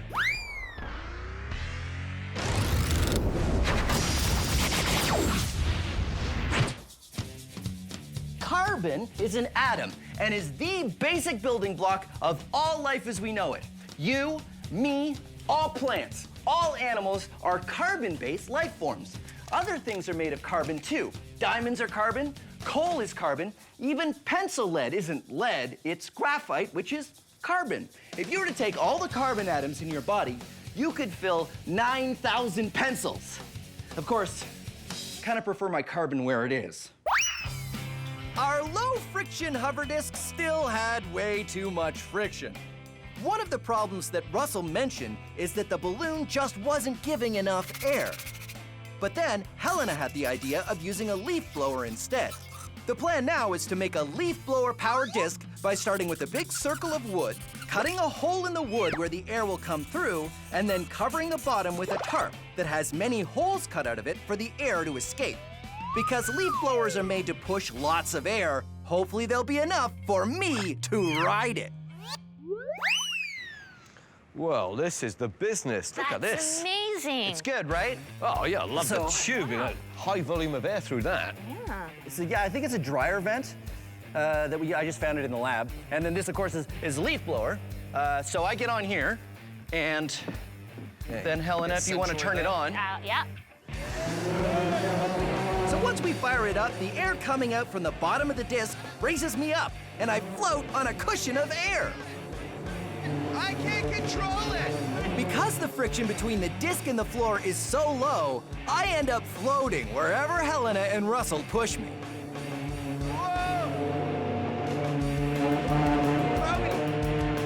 I'm going towards the wall!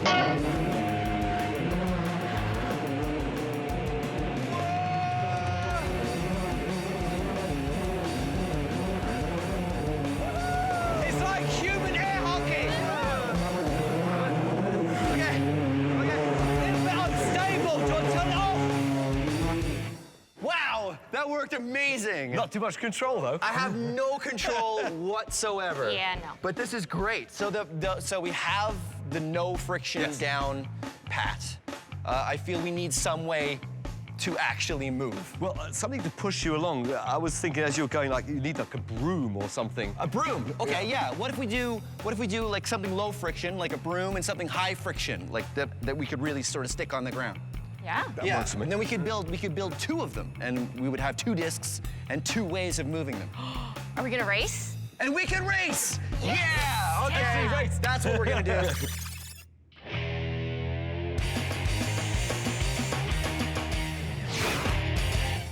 Here is an experiment you can do at home with friction. This is a toy boat. Yes, you guessed that right. And this is a wooden plank. Correct, that's 2 for 2. I put the boat on the ramp and watch what happens. Nothing!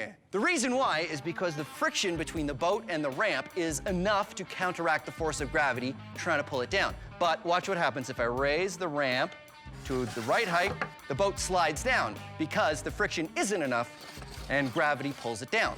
But when we change surfaces to this carpet, let's see what happens. Same angle, I can raise it higher, higher, higher, because there's more friction between the carpet and the boat than there was between the wood and the boat. Now, if you're thinking that we're just gonna do it with a small ramp, you're wrong. Because of course we're gonna max it out. Hey, Helena. Helena, Hey. this is amazing. Thanks, I made it myself. Wow. Ready to climb it? Absolutely. Here we go. Way to go. Huh? No problem. So that was very easy. Well, that's probably because the friction from your shoes is high enough so you don't slip. Right, and the friction from my clothes is much lower, which is why I could slide down. Right. So how do we make it more difficult? We'd probably have to make it higher. All right, let's make it higher. With the ramp at a steeper angle, I'll need more friction to climb up.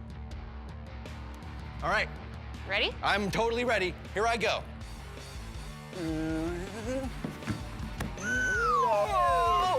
You try. Okay, hold Ranger. Here we go. Oof. Oh, so clearly we are not getting enough friction between our shoes and the ramp at this angle. We should add some carpet, because carpet would add some more friction between our shoes and the ramp. All right, let's add carpet. Sorry, here's your drill. Thanks. All right, carpet. Yeah? Same angle. Yes. And why have we done this? More friction. More friction. Let's give it a try. Hey, way to go. Totally able to climb the ramp. So, what do we do now to make it harder? Make it higher. Make it higher. Wow, it's really steep. I don't think you're gonna make it. Sure, if I take a really good run at it, I think I can do it. I don't think so. Well, there's one way to find out. No. No. Okay, so I can't do it. Is that it? Well, how about Velcro? Wow. Right? It'll give you more friction, so you can try climbing with this. We'll give you Velcro knee pads, Velcro shoes.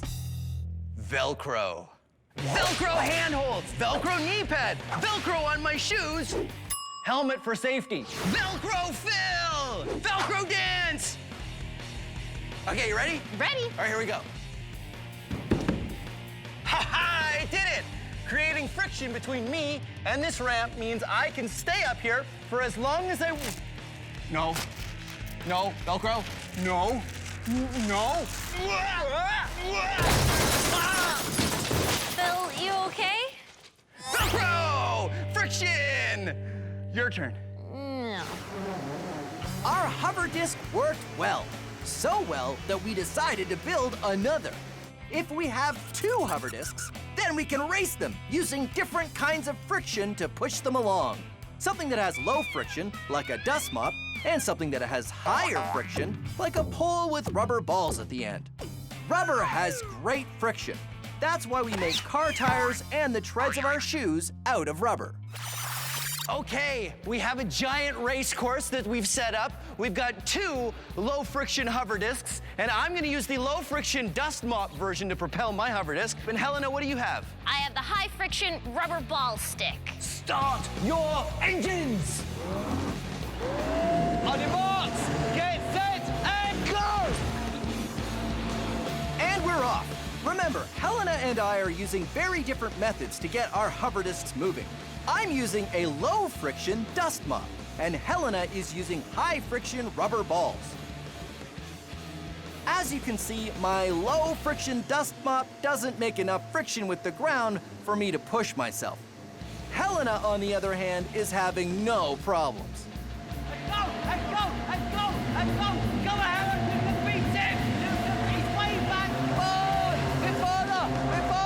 He's way back for the win! It's Helena! She crosses the line! Yes! And here we have our winner! Yes! Over the finish line. It feels way back over there. I'm still stuck at the second turn. Way to go, Helena. Thank Nice. you. So what was the strategy? How did it work? Well, pretty much while I was using those red balls, I was getting friction, helping me steer.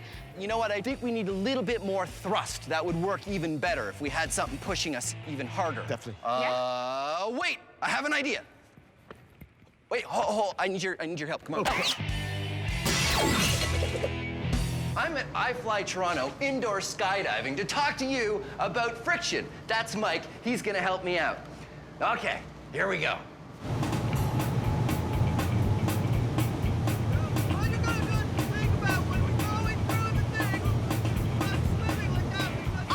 Unfortunately, we can't hear what Phil is saying because there's too much wind.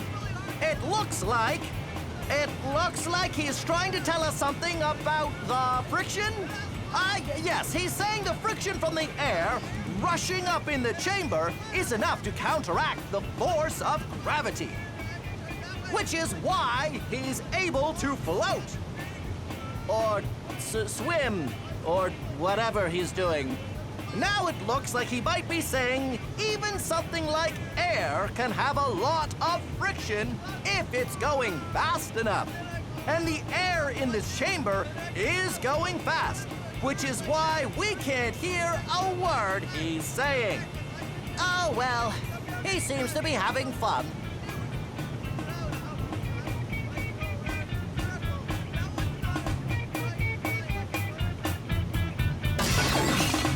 So how important is friction? Well, let's say I'm out for a drive. Car tires need friction to grip onto the road. Without it, my car wouldn't be able to turn at all. But that's nothing. Without friction, the bolts holding the wheels on the car wouldn't work. In fact, none of the bolts, screws, or glue on the car would work, and nothing would stop moving or stick to anything else. Even the trees would blow away with the slightest breeze. Friction is everywhere, and without it, nothing would work. Okay, hover disc race round 2. This time we decided to have a little bit more thrust, so Helen and I are going to be using fire extinguishers. Now, do not use fire extinguishers at home. Fire extinguishers have a very important purpose, and it's not for this, but we've got these ones special. Are you ready, Helena? Oh, yeah. Oh, yeah. Okay, here we go. Russell? So, racers, start your engines. And go!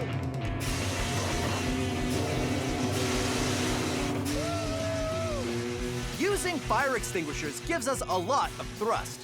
But because the discs we're riding on don't have any friction, wherever we point ourselves, we just keep going in that direction, which makes steering very difficult.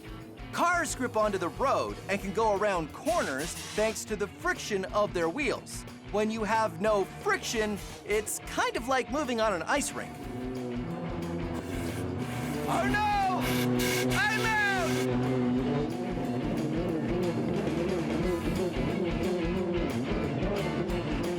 Yeah! High five! Yeah! High five! Yeah! Okay, wait. Oh, I ran out of fire extinguisher at the end there, so I had to cheat a little bit. So 1 for you, 1 for me, and all of them for friction. Or the lack of friction. Or the lack of friction. Science Max, experiments at large. What do we do next? Larger fire extinguishers? I think so. Okay. See you next time. I know where we can get some, actually. We can go, if we go to the fire extinguisher store where we got these fire extinguishers. Greetings, race fans and Science Maximites. I am Phil McCordick, and this is Science Max, Experiments at Large. Today, we're going to be experimenting with the drag racer. Pretty cool. It works like this. You pull the string and get the wheels going really fast, and then you let it go, and it just drives away on its own. The interesting thing is that I don't have to push it, it goes by itself. It all has to do with Newton's first law of motion, which is an object at rest tends to stay at rest, and an object in motion tends to stay in motion. Yeah. Let's get building. Here is everything you need to build your very own dragster.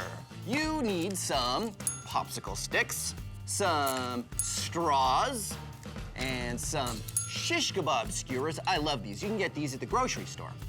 Let's see, some elastics, and of course you want wheels, and I just cut my wheels out of cardboard. So here's a quick explanation of how to build your dragster. First, use anything round to trace 3 circles out on your piece of cardboard. Remember, you want 2 big and 1 small circle. Then, cut out your wheels. Then it's time to make the frame of the dragster using popsicle sticks and elastics. Just put 2 popsicle sticks together, then wrap the elastic band around them to keep them together. First you build one side, then the other side. Then, add some pieces across the middle to give it support. Remember not to put any popsicle sticks too near the ends because they'll get in the way of your wheels. Next, cut the straws into small pieces and use an elastic band to tie them to the ends of the popsicle sticks. Then it's just a matter of sticking the shish kebab skewer in a wheel, passing it through the straws, and sticking on the other wheel. Don't forget that the small wheel goes in the middle at the front. You can trim the skewers afterward by just breaking it off short.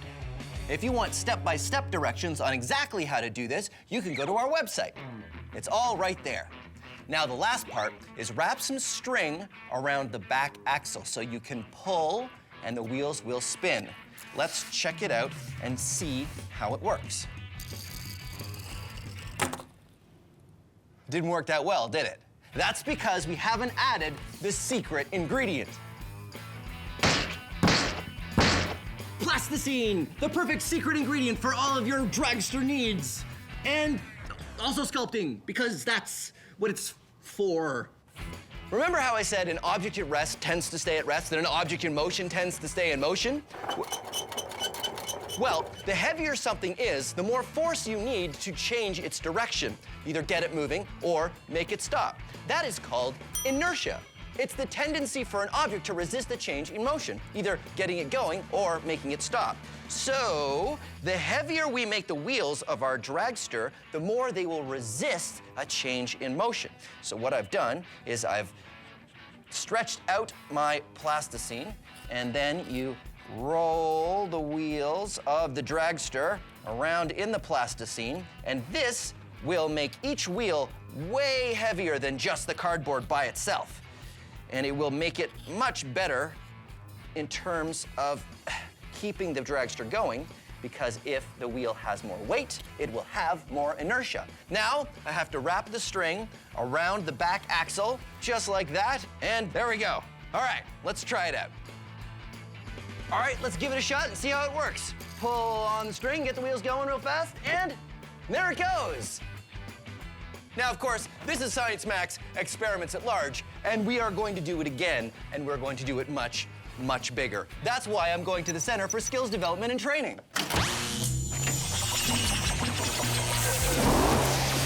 I thought it was bigger.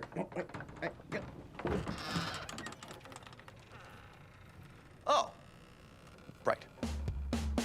Hey, Chris. Hey, Phil. How you doing? Chris is from Logix Academy, and he is going to help me max out our dragster. Now, you guys at Logix Academy go into schools and build all kinds of cool stuff with the students, right? That's absolutely right. This is our dragster over here, actually. And this one has an electric motor, which is kind of fun. And these gears touch. Ooh. Wheels get going. I like that. And... Oh, all right. See, our dragster works on good old human power. You pull the string, and there it goes. Now, you have a physics degree, right? I do. Which means you know Newton's first law of motion. Of course. An object at rest tends to stay at rest. And an object in motion tends to stay in motion. I thought it was gonna come from over there. Yeah, come on. All right, Chris, I want to make a dragster big enough that we can ride. Whoa, okay. Well, it's gonna have to be pretty big. Yeah, I think we have enough wood, though, right? Yeah, And oh, look, I've got some wheels. Perfect. These are bike tires, and I filled them full of air, so they're bouncy. Check Excellent. it out. Whoa, it's okay. So, yeah, we build our frame out of wood. Yeah.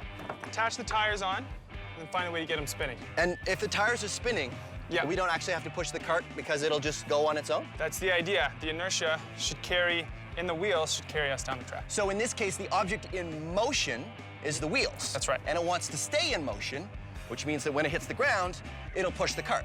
And hopefully us too. And hopefully us too. All right, let's get building. Let's do it.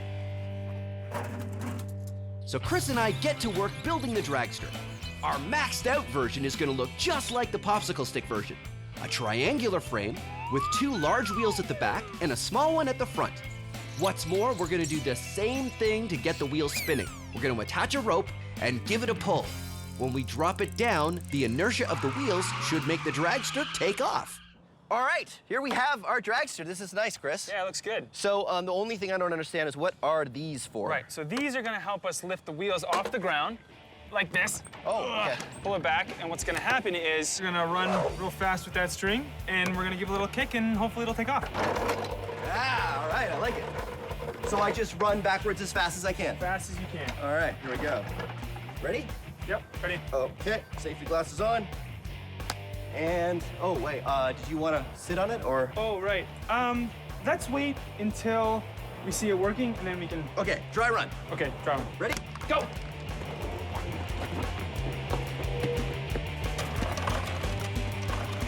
Go, Bill. And go! Yeah! So here's what happened. Remember, the cart has no power of its own. It was able to drive away from a stop using the inertia it got from its spinning wheels, and a little bit from Chris's kick. That worked pretty well. That was awesome. Yeah. I think we can make it go even better. You think so? I just think we need a bit more speed. Yeah. All right, well, let's pull it back to the start. Okay. So what, the wheels weren't going fast enough? Yeah, I think so. I think that you running, was great, but maybe if we use something motorized. Well, I think using a motor feels like cheating. No, not on the wheels. Maybe, Oh, just to get the wheels spinning fast? Yes, that's right. But I don't know how that would work. Well, I was thinking a power drill. A power drill? Yeah. I don't get it. Okay. How do we use a drill? Let me explain. So we'll take a drill. Right. And we'll attach it right under this axle here. And that'll get the wheel spinning a lot faster than we had it before. Oh, I see. So you put the drill right here at the end, and it'll spin the wheel. That's right. Huh. That's the idea anyway. And once we get it up to speed, hopefully a lot faster than before, give it a kick, it should go a lot farther. Okay, great. So that's way better than me running all the way back with the rope. I think so. All right. Now here's the real question. Should we just go for it and have someone ride it when we do it with the drill? Well, who gets to ride it? Oh, rock, paper, scissors. Okay. Let's go. 1, 2, 3. Oh, yes. All right. I will get a drill. Okay. What kind of bit do we need? Hex bit.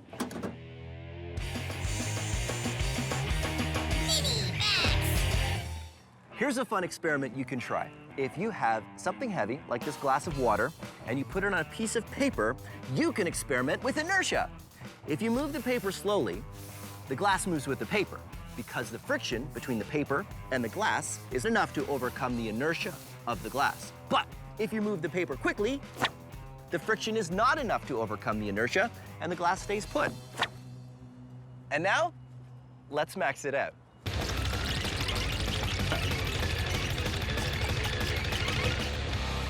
Okay, let's do it.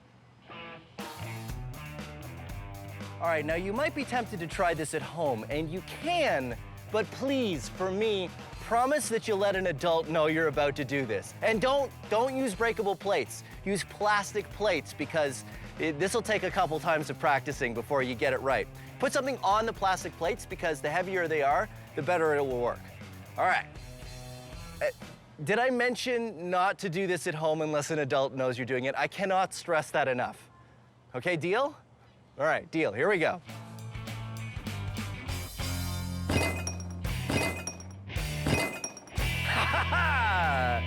And there you go. Newton's first law. Thank you. Our dragster worked pretty well, but now we're gonna try sitting on it and seeing if the inertia of the wheels is enough to accelerate the dragster and the human rider. Because we're gonna need a lot more inertia, we're gonna make the wheels spin even faster using a drill. All right, power tools! Yeah, power tools! Woo! Yeah!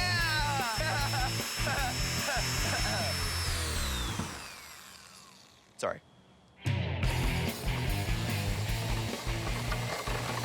When I attach the drill to the wheel, it works really well.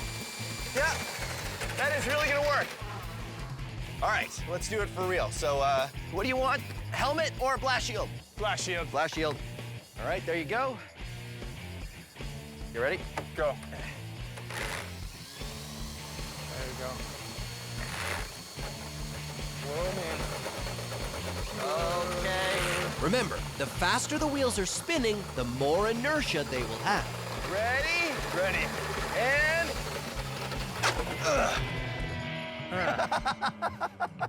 Well, what happened? So you went a foot. 1 foot. So why didn't that work nearly as well as the last time we did it? Well, I think my extra weight caused a bit of the problem. Yeah. So the inertia wasn't able to carry us forward. But the whole point of this is so that someone can ride the dragster, because why build it if we can't ride it? That's exactly right. I think if we're gonna have someone ride it, we need heavier wheels. Well, on the small one, we use Plasticine. Yeah. I don't know if that's what we should use. What if we used car tires? Car tires? Oh, what, on this? No, I think we're gonna have to build something bigger. So okay, so we build a whole new frame. Yep. What if we got like the axle of, like the back axle of a car or something? That's a great idea. The back axle of a car, and then what, we use the drill? I don't think the drill's gonna be enough. To move the, why? You don't think it's gonna be enough to move the back axle of a car? Yeah, it's too big. So what do we do? Well, what's good at moving the back axle of a car? Well, I mean a car, but we would have to take it off the car, so. We could use another car. We could use another, we could use another car. You could use another car.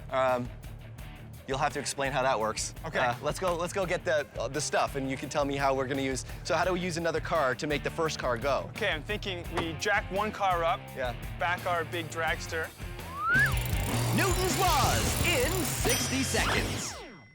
Isaac Newton was a super genius, and among the many things he did was come up with 3 laws of motion that describe how everything moves, or doesn't move. I will demonstrate using myself. Newton's first law: an object at rest tends to stay at rest. An object in motion tends to stay in motion. Newton's third law is for every action, there is an equal and opposite reaction. These sandbags weigh as much as I do. So when I push them forward, I go backward the same distance. Now, Newton's second law is F equals ma. Force equals mass times acceleration. How hard you push something is equal to its mass, or its weight, times its acceleration, or how much you change its speed. I know, that one's a little bit more complicated, so we're gonna have a whole other segment describing that one coming up. Meantime, let's recap. Newton's first law: object at rest tends to stay at rest, object in motion tends to stay in motion. Newton's third law: for every action there's an equal and opposite reaction. Newton's second: Newton's 3 laws of motion. Now how do I get down? How do I get, oh wait, I know. Oh no, that was not a good idea. That was... Now it's time for Science So Simple, a caveman could do it. This is a caveman. This is a door. It is a well-known scientific fact that cavemen do not know how to open doors.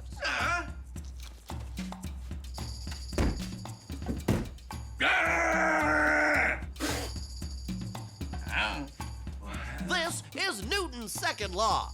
Force equals mass times acceleration. Our caveman thinks he can open the door if he uses force. Well, what if he was to walk briskly into the door? Then the force that he will hit the door with will be equal to his mass, or how much he weighs, times his acceleration, which will be walking speed to 0. It didn't work, did it? No. Looks like we need more force. If we want to increase the force, we need to increase the mass, increase the acceleration, or both. A rock! That's perfect. If the caveman holds the rock, he has a greater mass. Now we just need to increase the acceleration, which means going faster. Let's try running. Go on. A little further. That's good. Now the caveman is going to run at the door. To get more force, we've increased the mass to a caveman plus a rock. And we've increased the acceleration to go from running speed to 0.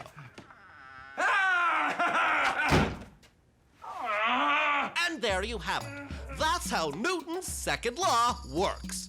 Join us next time for how doorknobs work.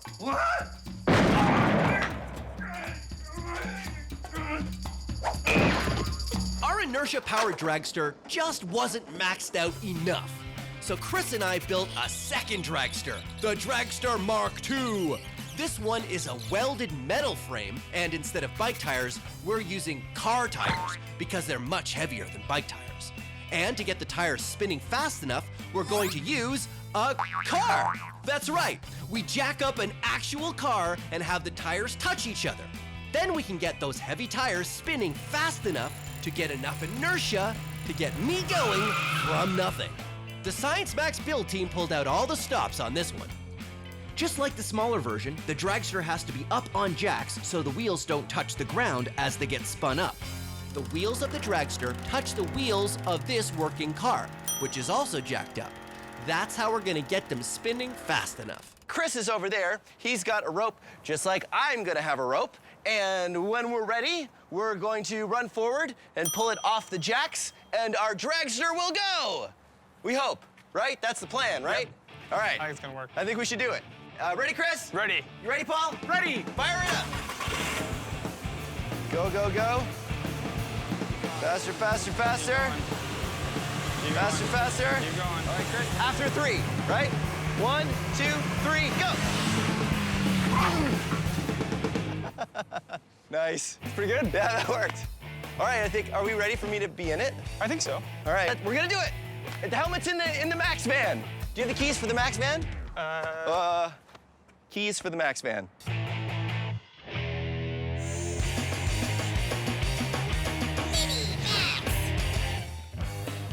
Here's another small experiment you can do with inertia.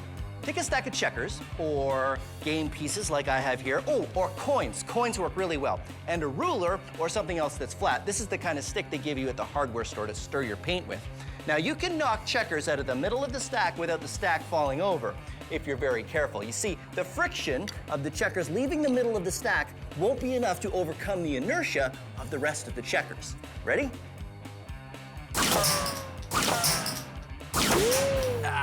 Now, let's max it out.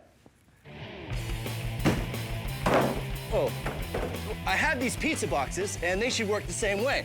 You see, you get a stack, and don't worry, I've already eaten all the pizza. And I put them on there like that, and now I need a ruler. And what I've got is this cricket bat. You see, it's got a nice flat edge, just like the ruler. Now, if this works right, I can hit it hard enough to knock out just 1 or 2 pizza boxes, and the rest of the stack should stay. Here we go, ready? Science! Awesome. And there you have it. Newton's first law. An object at rest tends to stay at rest, and an object in motion tends to stay in motion. An object in motion tends to stay in motion. Usually there's a sign that kind of... Well, our inertia-powered dragster worked really well. And now it's time for the final step. Me, riding it to glory! Now, I know it probably doesn't need saying, but don't try this at home. Not that I think you really can try this at home because this is kind of involved, but I figured I should probably tell you guys just in case you were tempted to try it at home. We know what we're doing. We know what we're doing, right, Chris? Yes. Yes, yes, we know what we're doing. All right. Fire it up. Keep it going. Keep it going. All the way. Whoa. All the way. 3, 2, 1, go! Woo! Yeah! Yeah! Woo! How's that for inertia? Wow, look at that. That's amazing. Cool. High fives! Yeah! Let's recap. The weight of the tires, as well as how fast they were going, provided enough inertia to accelerate me and the weight of the dragster. The objects in motion, the wheels, wanted to stay in motion so much they moved the dragster all by themselves. Inertia, and Newton's first law of motion. Thank you for joining us on Science Max. Let's go again. Your turn? Yeah, my turn. Okay. Woo. Greetings, Science Maximites. Today, we're gonna be talking about, balance, or what you call balance in science, which is center of gravity. Now, the center of gravity is a place you can find in any object where it's equally balanced on all sides. I balanced this spoon on the eraser of this pencil, and where the spoon is balancing is its center of gravity. But if I take this little tiny dime and put it in the spoon, it doesn't balance anymore. But if I put the dime in this spoon and balance it in a different spot, I can find the new center of gravity, and the spoon balances again. Here's another experiment you can do. Take a potato and a ruler or a stick. Try to balance the potato on the ruler.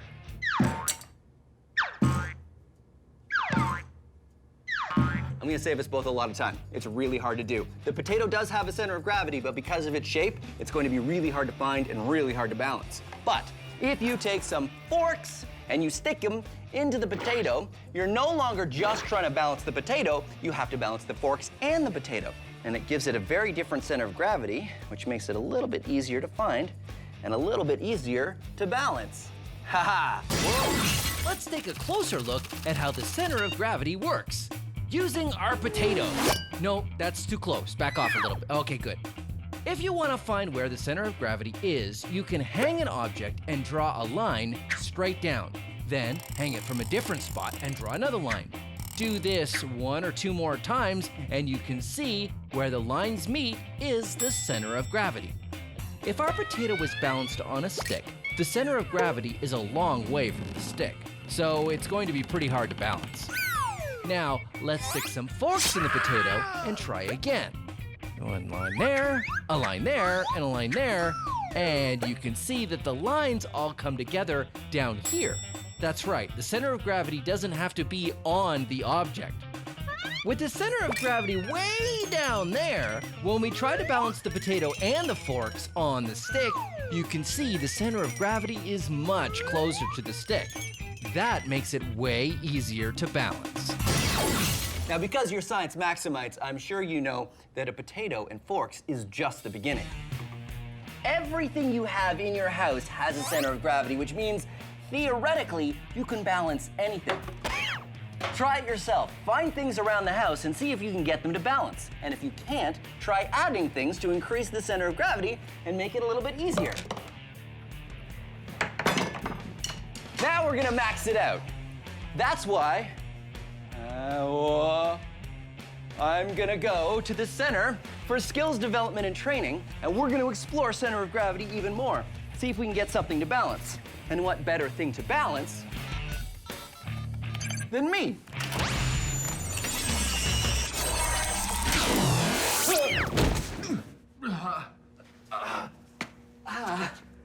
Oh, table, right. Hey, this is Sandhya and Swapna. No, Sandhya and Swapna. Right. And they are going for their PhDs in science. And you guys, thank you for coming. Thank you. Work with Let's Talk Science, right? That's right. All about science education, just like us. And I'm glad you guys are here because I need to max out this. Oh, look at it balance. Whoa. Hey, whoa. Okay, I got it. It's fine. Good. So we're gonna get a gigantic potato? No, I thought we would use me instead. So you're the potato? Yeah, I guess I'm the potato. All right. And I need something to balance on. Well, how about a tightrope? Oh, yeah, a tightrope. Have either of you done a tightrope before? Nope. Me neither. All right, let's set one up. All right. Okay, good. Yeah, it's great. We're gonna take our balancing potato experiment and max it out. To get a potato to balance is pretty hard, but if you stick forks in the potato, it works a lot better. In our maxed out version, we're gonna balance on a slack line, which is sort of like a tightrope. It's a flat strap tightened between 2 points. And in this version, I'm the potato.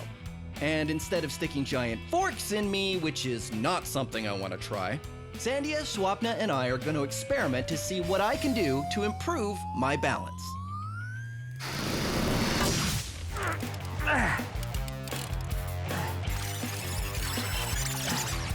There. We're using this ratchet strap above a crash mat because we only have it about 3 feet off the ground, but it's still gonna be really hard to balance on, right? Right. Okay, so who gets to go first? Okay, here we go. Ready? Hey. Got it? No. Okay. I think what you need to do is spread your mass out more to be able to find that center of gravity easier. So I should balance on one leg? Start by trying to put your arms out. Let's try this again. Trying it again. All right. All right, arms out. Okay. Let's see if this works. Okay, so when I say, you're gonna let go. Ready? All right. 1, 2, 3, go. No! It's a little bit better. It was a little bit better. A little longer. That I went from 1 second to 3 seconds. Yeah! Yes. I would like to actually take 1 step. Okay. That would be nice. Well, What else can we do? maybe we can try weights. Try and hold them out. If I have weights in my hands, that would increase the center of gravity in terms of putting Putting it the in. weight on the outside. You guys have something we can use? Sure, yeah. Actually. Okay, good. Wow, these are heavy. Okay. These are weights. Yes, they are. Well, that's what they're for. They're supposed to be heavy. Good call. When I hold this one, and I'll borrow your shoulder swab, and then when I say, Sandy, pass me the other weight. Here we go. Ready? And pass me the weight. Oh, no. Okay, that didn't work. Okay, good. Whoa. Okay, let go. Okay, let go. Oh, no. Oh, it's really hard. I feel I would work better if I could lift the weights up, but they're too heavy for that. All right. So, what else can we do? Well, tightrope walkers use a long pole so that they can balance on a tightrope. That's right, I've seen that. Do we have a pole? I think go find one. Okay, great. I'll put the weights away.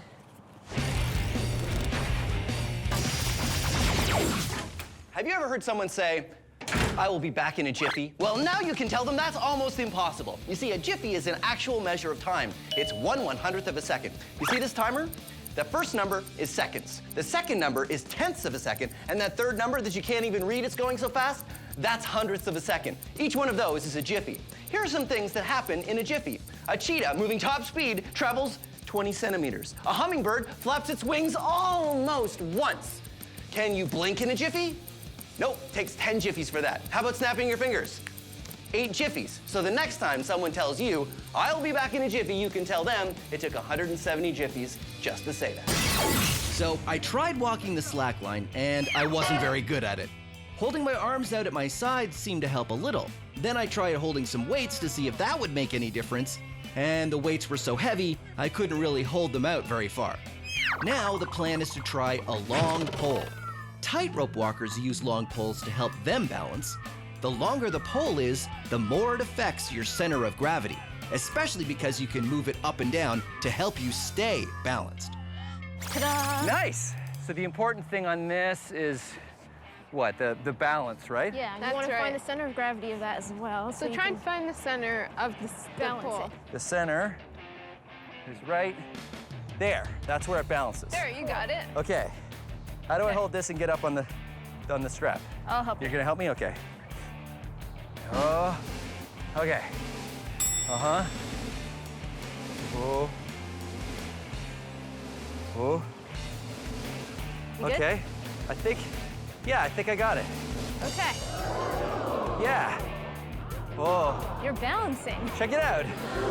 Hey, this isn't so bad. Hey, look at that. You can really use it to help correct when you start to fall. You just move the pole, and that's totally helping my center of gravity stay right in the center above the strap. Whoa. Whoa. You can do it. A long pole can help tightrope walkers and me balance in 2 ways. First, it lowers my center of gravity. Normally, a person's center of gravity is about here.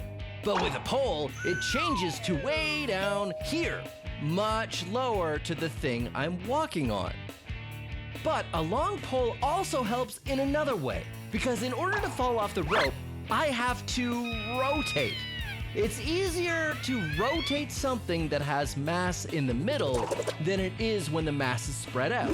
That's why you put your arms out when you want to balance. A pole works just like your arms. The mass gets spread out way more, and it makes it much harder to rotate around the rope and fall off. There you go. Center of gravity. We're done. Usually we don't have it figured out this quickly. Usually we struggle a little bit more. All right, high fives. Way we did to it. go. Way to go. Awesome. So we did it. Yeah. We achieved what we set out to do, balanced with a pole. So how else can we use science to make my balance better? Well, tops are great because when they're spinning, they balance. That's right. So the forces used when something spins is something I can use. Yeah. All right, this calls for another small experiment. Are you guys good here? Yeah, sure. We'll keep practicing. Awesome. All right, back to the lab. Bye, Phil.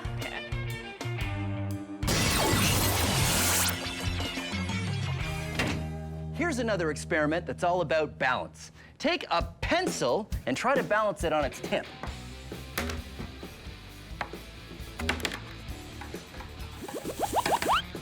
Doesn't work that well, does it? But if you take a pencil and stick it through a circle of cardboard and try it again, it works. The reason is because this circle is spinning, it creates a force that keeps the pencil standing up. As long as the circle is spinning fast enough, it counteracts the force of gravity because of the conservation of angular momentum. The conservation of angular momentum. The conservation of angular momentum. Science Max presents Ways to Sound Super Smart. A top will balance when it's spinning. It works because it spins. But why say it that way when you can impress your friends and all the adults you know by saying conservation of angular momentum? Why does a top spin? Because of the conservation of angular momentum. Between you and me, we know that it boils down to the fact that it's spinning. But conservation of angular momentum is how you say it if you're studying physics in university. Just remember to thank Science Max when you impress everyone by telling them a top balances because of, say it with me, the conservation of angular momentum. Now, let's max this out. Gyroscopic force is pretty amazing. Because this bike tire is spinning, it's hard for me to move it. But it's really hard to see how much it resists a change in orientation unless I do this. Ha ha ha! It looks like it's defying gravity, but really it's because the amount of force needed to change its orientation is more than the force of gravity pulling down on it. It won't last forever, only as long as the bike tire keeps spinning. But you gotta admit, it's pretty cool science.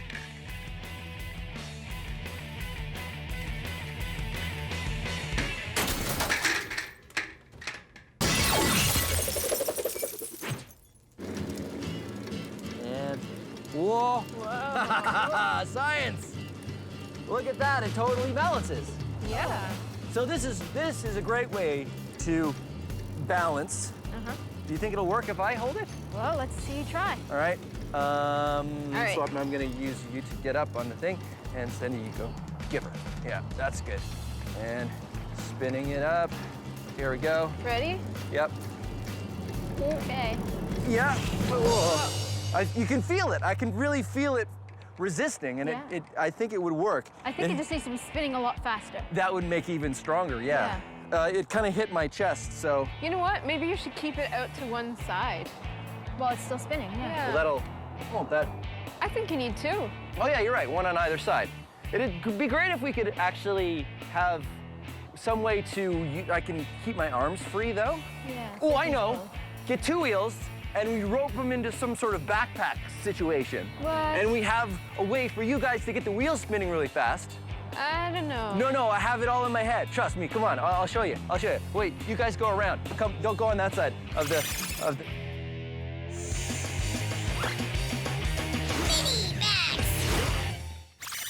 Time for a mini-max. Here's how you can use the forces of things spinning around to defy gravity!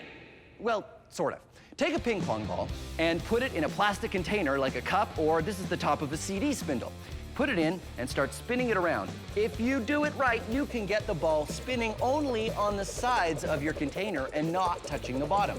That's centripetal force at work.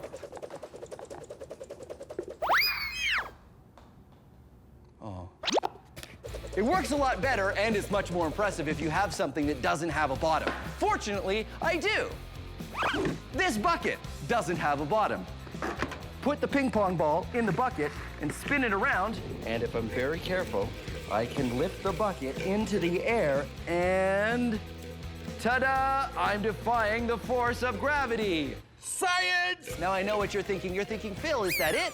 Is that all you're gonna do? No, of course not. This is Science Max Experiments at Large. This is a garbage can with no bottom in it. And this is a bag of golf balls. Let's see what happens when we put them together.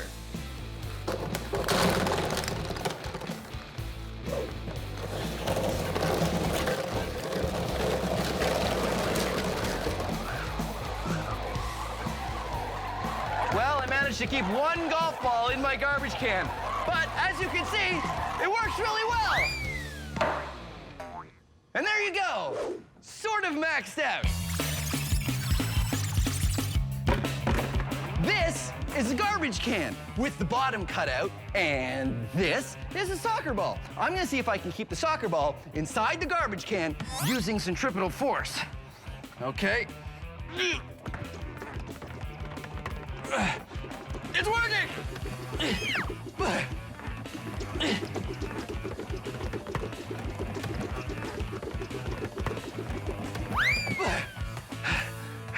It's very tiring, though. How do you throw out a garbage can that's been used? Science! Here's a fun experiment you can do that plays with the forces created when you spin something.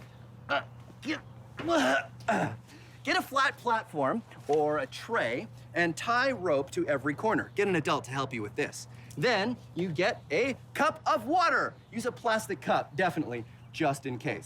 You put it on the tray and you start spinning. Now, the force is created when you spin something. Centripetal force pulls the water to the outside of the circle. And because the centripetal force is stronger than the force of gravity, no water spills out of the cup, even when it's upside down.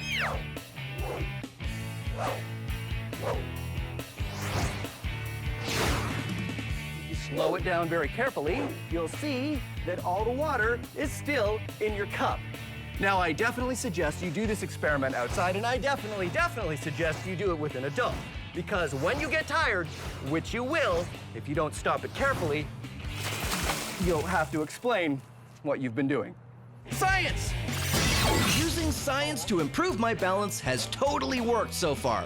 So now, Sandia, Swapna, and I are trying to figure out how to use the forces created when a wheel spins to help me balance. We need a spinning wheel on one side and one on the other. I've decided to take 2 bikes and remove the handlebars, seats, and front wheels, then cross them over each other and attach them to a backpack.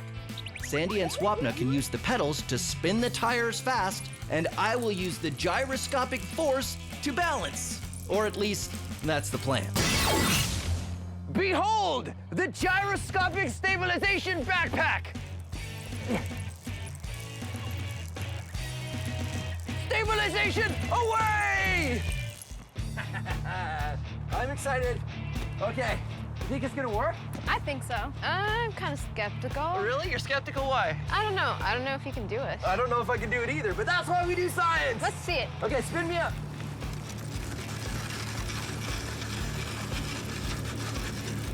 Okay. Whoa. Ready? Yeah. All right. And, oh, ready? Go. Yep. Oh, yeah. It's working. Cool. It's working. It's actually working. It's good. Oh, what's getting harder? It's getting harder. Uh-oh. Oh. That worked really well until the wheels stopped spinning. Yeah. And then what happened? Well, when the wheel was spinning, it was resisting motion in all directions so that you wouldn't fall. Yeah, but when they stopped spinning, You didn't have that anymore. that doesn't do anything. It's just a 50-pound weight on my back. Yeah. Exactly. Right. So I guess that's why tightrope walkers don't use spinning wheels. They use a pole instead. Right. But we've proven that they can. Exactly. Yeah. Maxed out high five. Yeah. Woohoo! Yeah! I now have the balance of a ninja circus performer thanks to Science. Thanks for watching Science Max Experiments at Large. Okay, spin me up. Spin me up. And we'll do some more science. Gyroscopic backpack to the rescue. All right, let's go. Greetings, Science Maximites. Today, we're going to be looking at air. I know, it's kind of hard to look at air because it's invisible. But we can look at something that uses air to move. That's right, paper airplanes. Ha-ha! Ho-ho! Look out! Woohoo!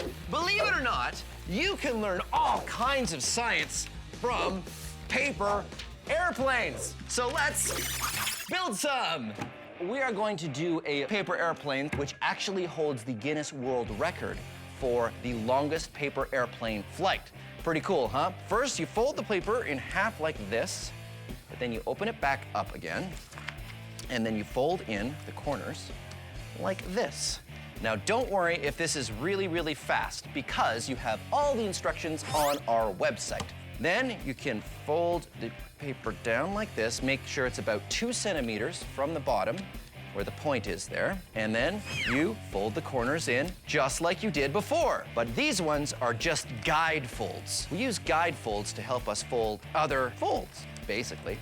Now, we fold again using the guide fold lines you just made.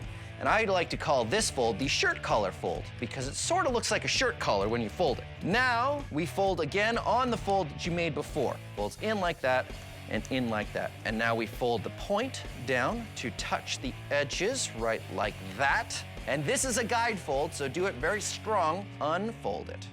Now you fold it in half like this. And see that guide fold line that we made there? What you're gonna do is you're gonna take the tip and you're gonna fold it in to touch the guide fold line like that. And this is also a guide, and open it up. And here's the trickiest part. See how it's bent like that? You push it open like this, and this is called a pocket fold because you wanna make a little pocket and push it up against there. Fold it flat like this. Fold this tip down over there like that. Then fold it around the back side. Then fold the wings down like this and like this. And here's the extra special bit. We're gonna use some stabilizers on this plane. Fold up the stabilizers on the ends of the wings, and ta-da, the Sky King paper airplane fold. Now, as science maximites, you know that there's lots of ways you can learn how to fold paper airplanes. Get an adult and look up paper airplane designs on the internet, or take a book out of the library on how to fold paper airplanes. And of course, this isn't Science Max, experiments at large, if we don't max it out. So that's right, we're gonna make a giant paper airplane. I'm going to the Ontario Science Centre to do just that.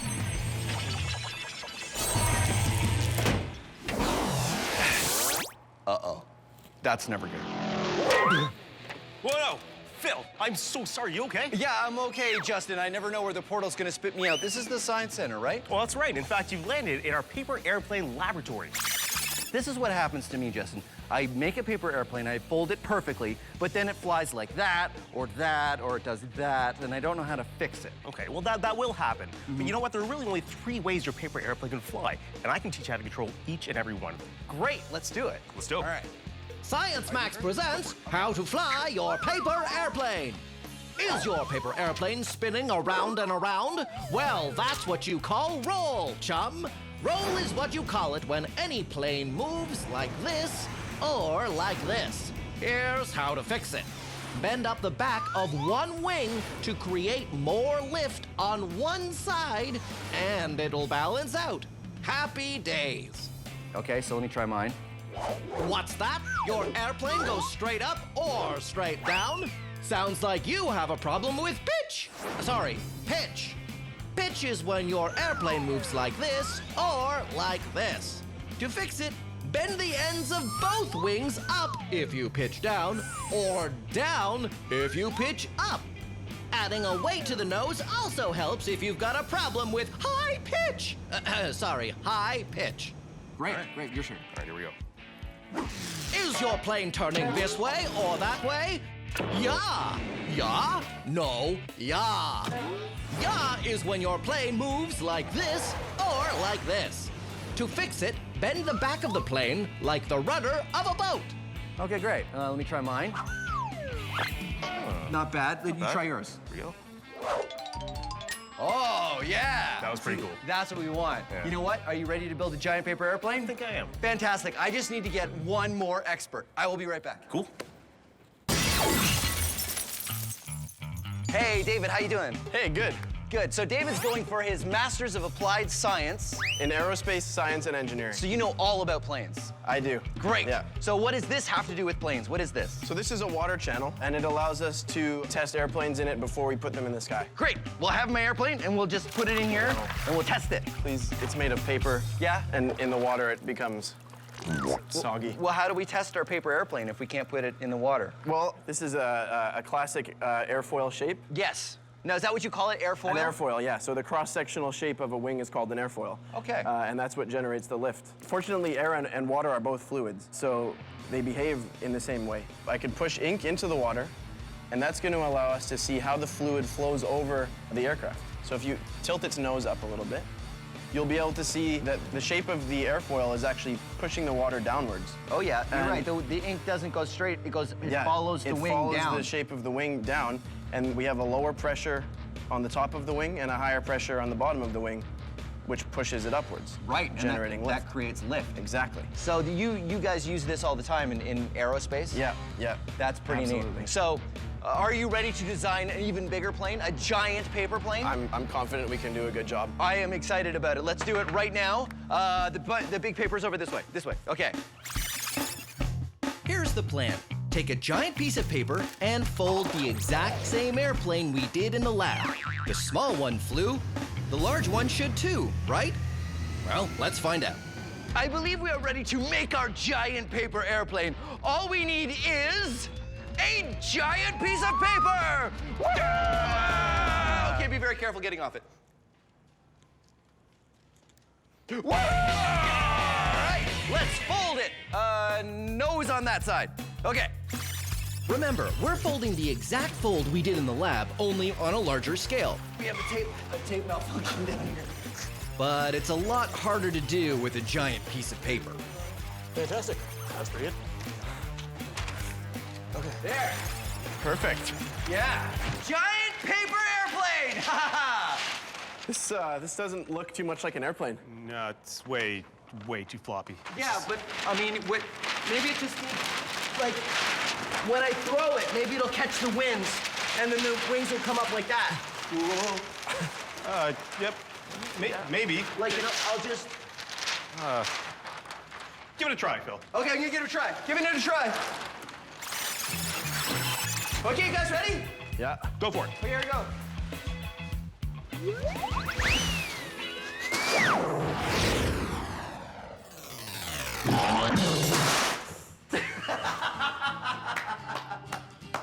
Wow. What do you think? Oh man. I think we can make some improvements. It sort of felt like a bed sheet. I feel if I just threw my lab coat, it'd probably look. Let me just see. Okay, ready? Yeah, it looks pretty much the same, doesn't it? Yeah. So, I didn't know this, but when you fold paper that big, it sort of behaves like fabric. Yeah, very floppy. Very floppy. What if we supported the plane, like we put struts or something in it, like this stick? If we put it on the wings, it'll stop it from being so floppy. Right, and you can tape it on. Yeah. That's a great idea. Yeah. We need bigger sticks. Yeah. Really lightweight. Like foam. Yeah. Stuff? And like hollow tubes. Hollow tubes. Good. Good. So we'll put a whole bunch on there. We'll tape them on so that it doesn't flop around. Yeah. We'll try it again. Yeah. Yeah. I think we got something. Okay, great. Let's go. All right.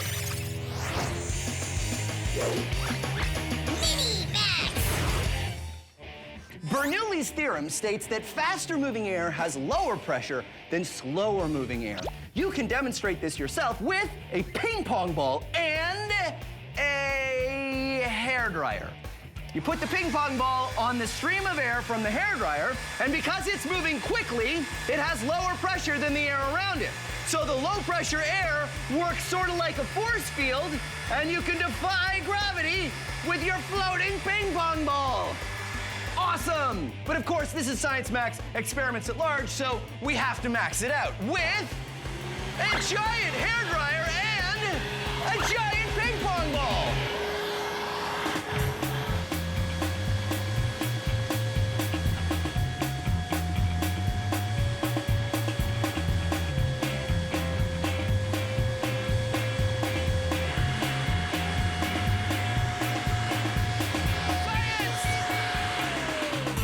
sorry. I said science! You probably couldn't hear me because of the... So, our giant paper airplane turned out to be really floppy. When paper is that large, it doesn't hold together very well. What we're going to do is take foam and long sticks and tape it to the large paper airplane wherever we need to give it support. So here, and here, here, and a bunch there, and maybe some over there. Well, it turned out we needed to reinforce in a lot of places.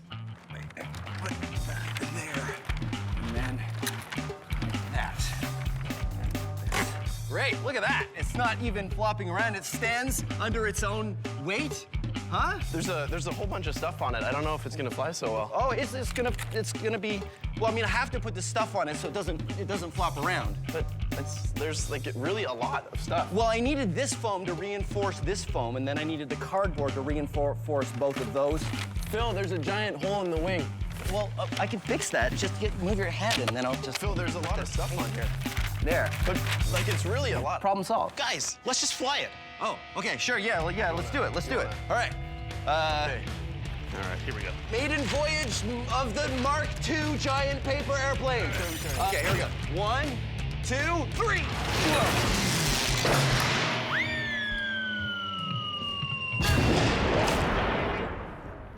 So it went about 3 feet. So that didn't work. I told you, too much stuff. You did. He told me that. He said that. He said that. What we need is something that's stiffer without as much stuff on it. But the paper, it's too floppy, so you have to put the stuff on. Right. How about some cardboard? Cardboard's nice and stiff, and technically it's paper. You're right, cardboard. Let's make it out of cardboard. Yeah. Cardboard, all right. Oh, yeah, it's over here.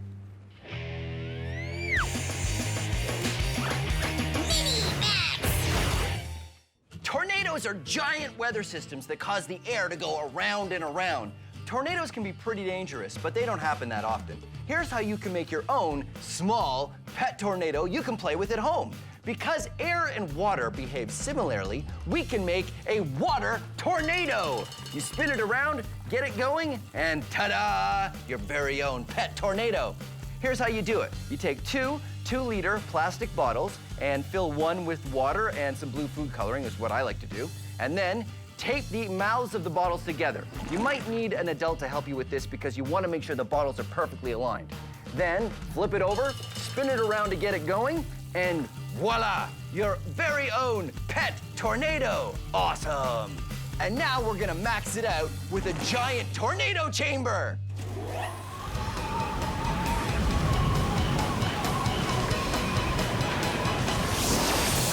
Hey, Michaela. Hey, Phil. So this is your giant tornado. It's amazing. Yeah. So I made one with plastic bottles and water, but this one uses air, just like real tornadoes do in the wild. That's right. So how does this work? Well, here we have a platform, but underneath that there's a fog machine that's pushing the fog up. And we've created an updraft because there's a fan at the top that's pushing air out of the top. And also we're trying to mimic the intense winds you'd get from a tornado with these pillars that are shooting out air in this direction. So it goes around in a circle. Yeah, in real life, tornadoes are pretty rare. You need a perfect set of conditions to see them. You need warm, humid air and cold, dry air. And as well, some intense winds that you usually get from thunderstorms. Science!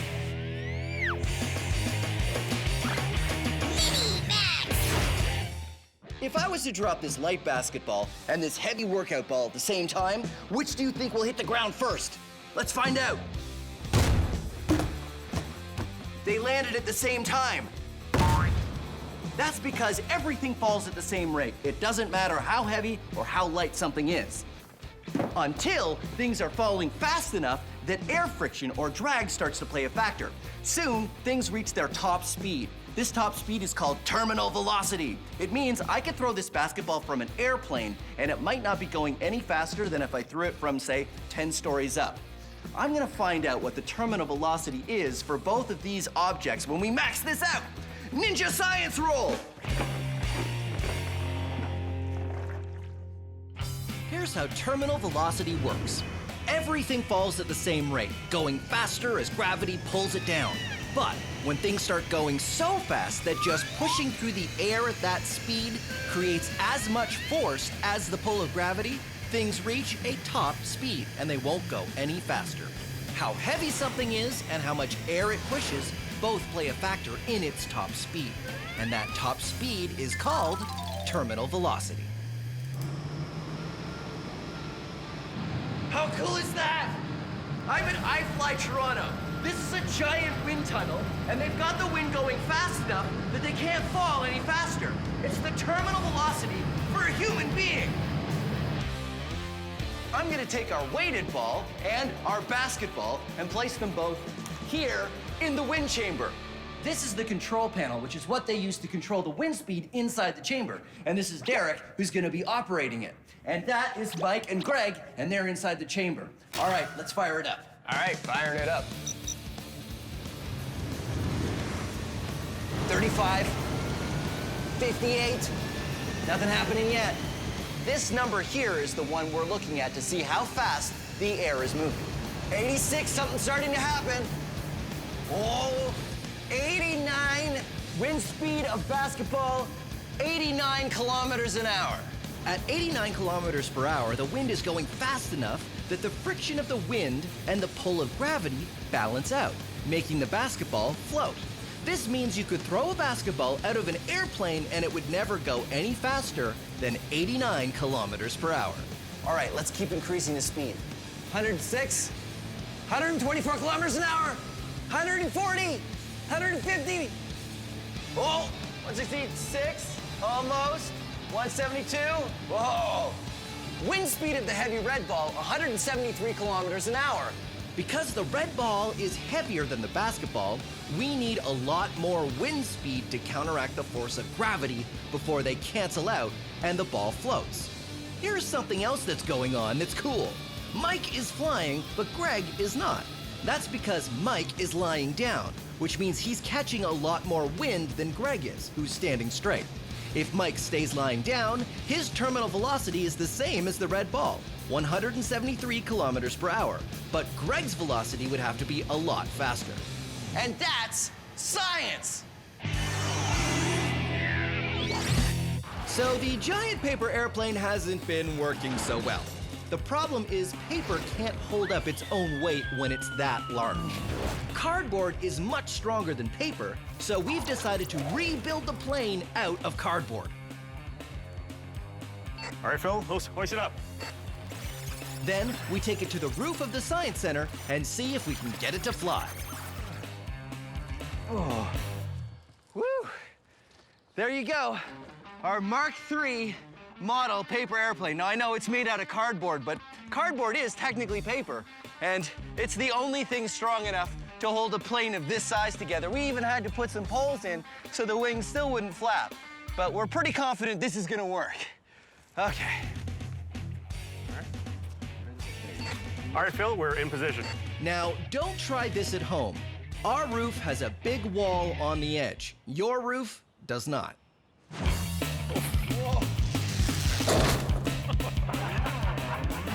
Our first attempt didn't go so well. Looks like we have a bit too much pitch.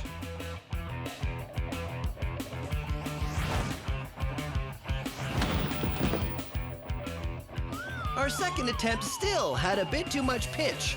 Time to add some weight to the nose. We added some clips to the front to give it a little bit more weight on the nose, which is important. Although at this point, I kind of wish there was less weight.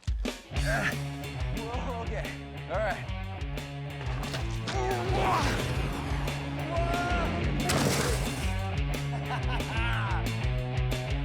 Phil, that was great! Woo! All right! Woo! This throw worked best, but I know what you're thinking. Why didn't it sail through the air like a normal paper airplane does? Well, that's because the other thing heavy planes need to fly is thrust. So we could put an engine on our plane, but then we'd have to use something stronger than cardboard, and well, pretty soon we'd have an actual plane. But this isn't about making a full-size plane. This is... largest paper airplane I've ever thrown! Woo! Hey, you guys are great! The plane is great! Thank you very much for watching Science Max Experiments at Large. Where were the stairs? Yeah. Oh, never mind, I found them.